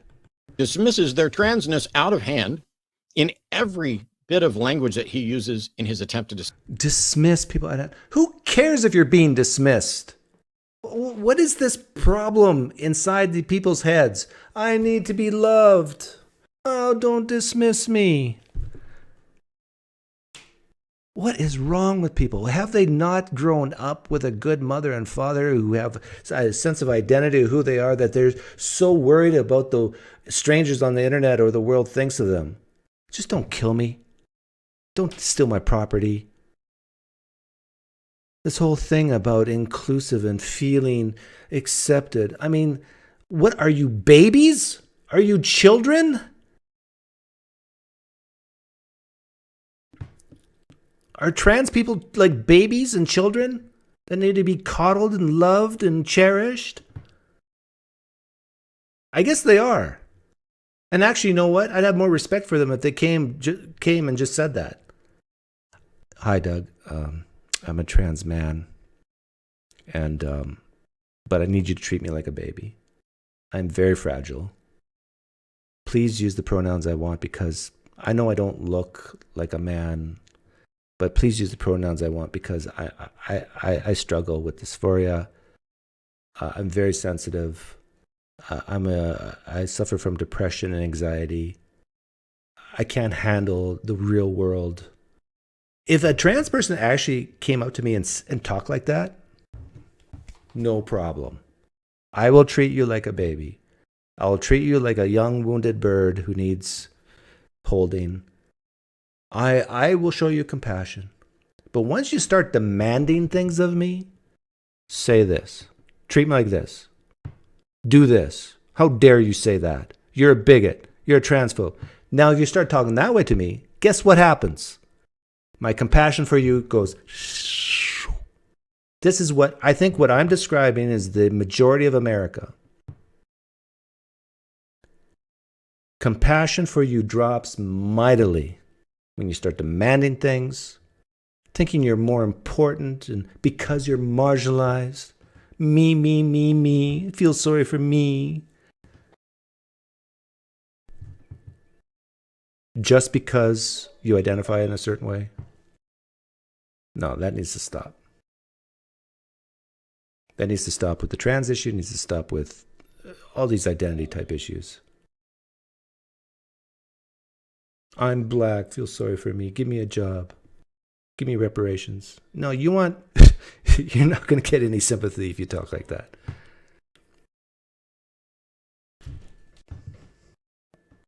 Discuss it.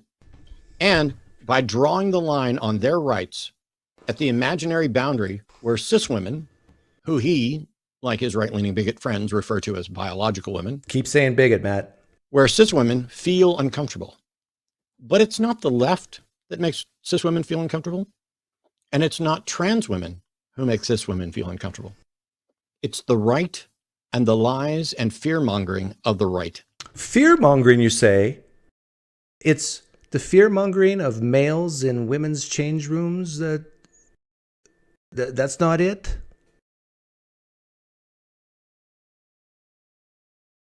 It seems like Matt has a problem with fear-mongering from the right, but he has no problem with fear-mongering from the left, eh? Eh? If Trump becomes president, I mean, your trans rights are going away, whatever that means. I mean, the queer community might even, 50% of them might die. I might have to change countries. I mean, Trump's a fascist. It might be the last time you ever vote. He's okay with that fear-mongering, but he's not okay with the fear-mongering of the right saying that's not a good idea for males to be in women's change rooms. It's not a good idea for males to be in women's sports. It's not a good idea to teach kids from K through whatever grade, reasonable people can disagree, to talk about being non-binary and being trans. That's not okay. But it is okay to increase the fear in humans in the United States that if you vote for Trump, it could be the last time you ever vote. And it'll be the end of democracy. I think that's a quote from Matt. That type of fear-mongering we're okay with. Oh, the hypocrisy is so thick.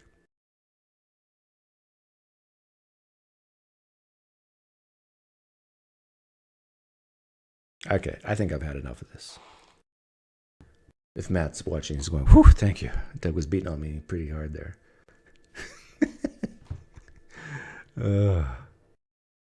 I'll take one more call if someone wants to come in the next 30 seconds.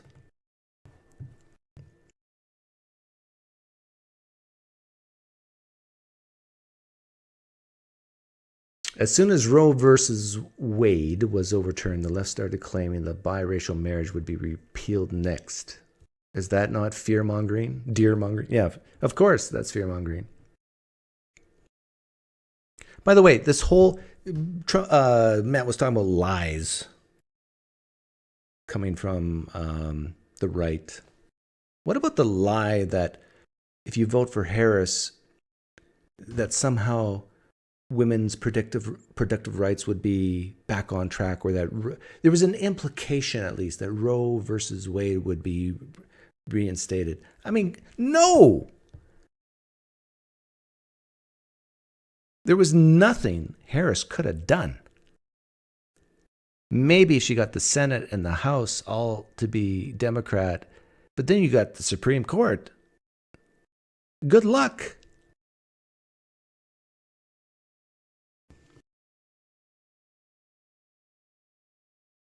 Good luck.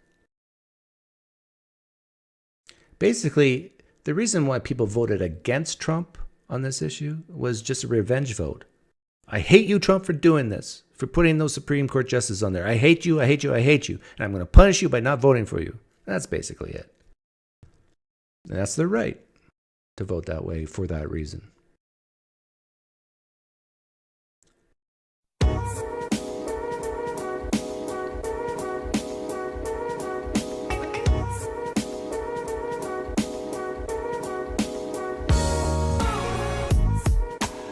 Big show today. Yeah, it was a big show.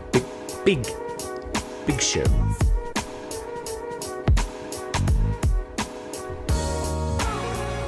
Oh yeah, the line's on right now.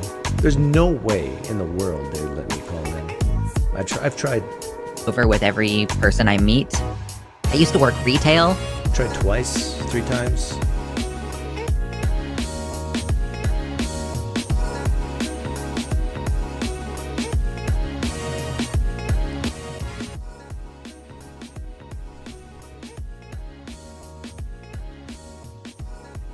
So anyhow, if you came late, talk to Big John Steele. That was a good conversation. I'm sure if Big John Steele was listening to the last half of this live stream, he'd agree with almost everything I said.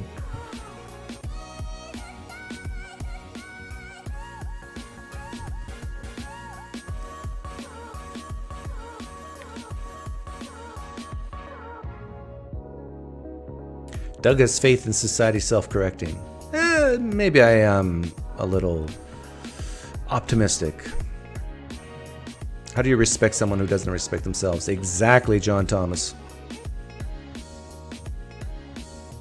Trans rights equals special privileges. Yes, Bacon, I think you're right. That nobody else gets. Access to wrong sex basis, control of the speech of others, exception from normal rules of medicine, requiring evidence for diagnosis. Yeah. If there's trans activists listening still, when the medical community refers you to as a birthing person, really, they know that you're so full of mental problems that they're believing in the lie to make you feel good. That's all. Poof. What's the day today? Oh, it is Thursday. Yeah, it was Thursday. Tomorrow's Friday. Have a great weekend if I don't see you before then. Thanks for watching. Oh, by the way, Matt Dillahunty was scheduled to come on and talk to me, but sorry, we ran out of time.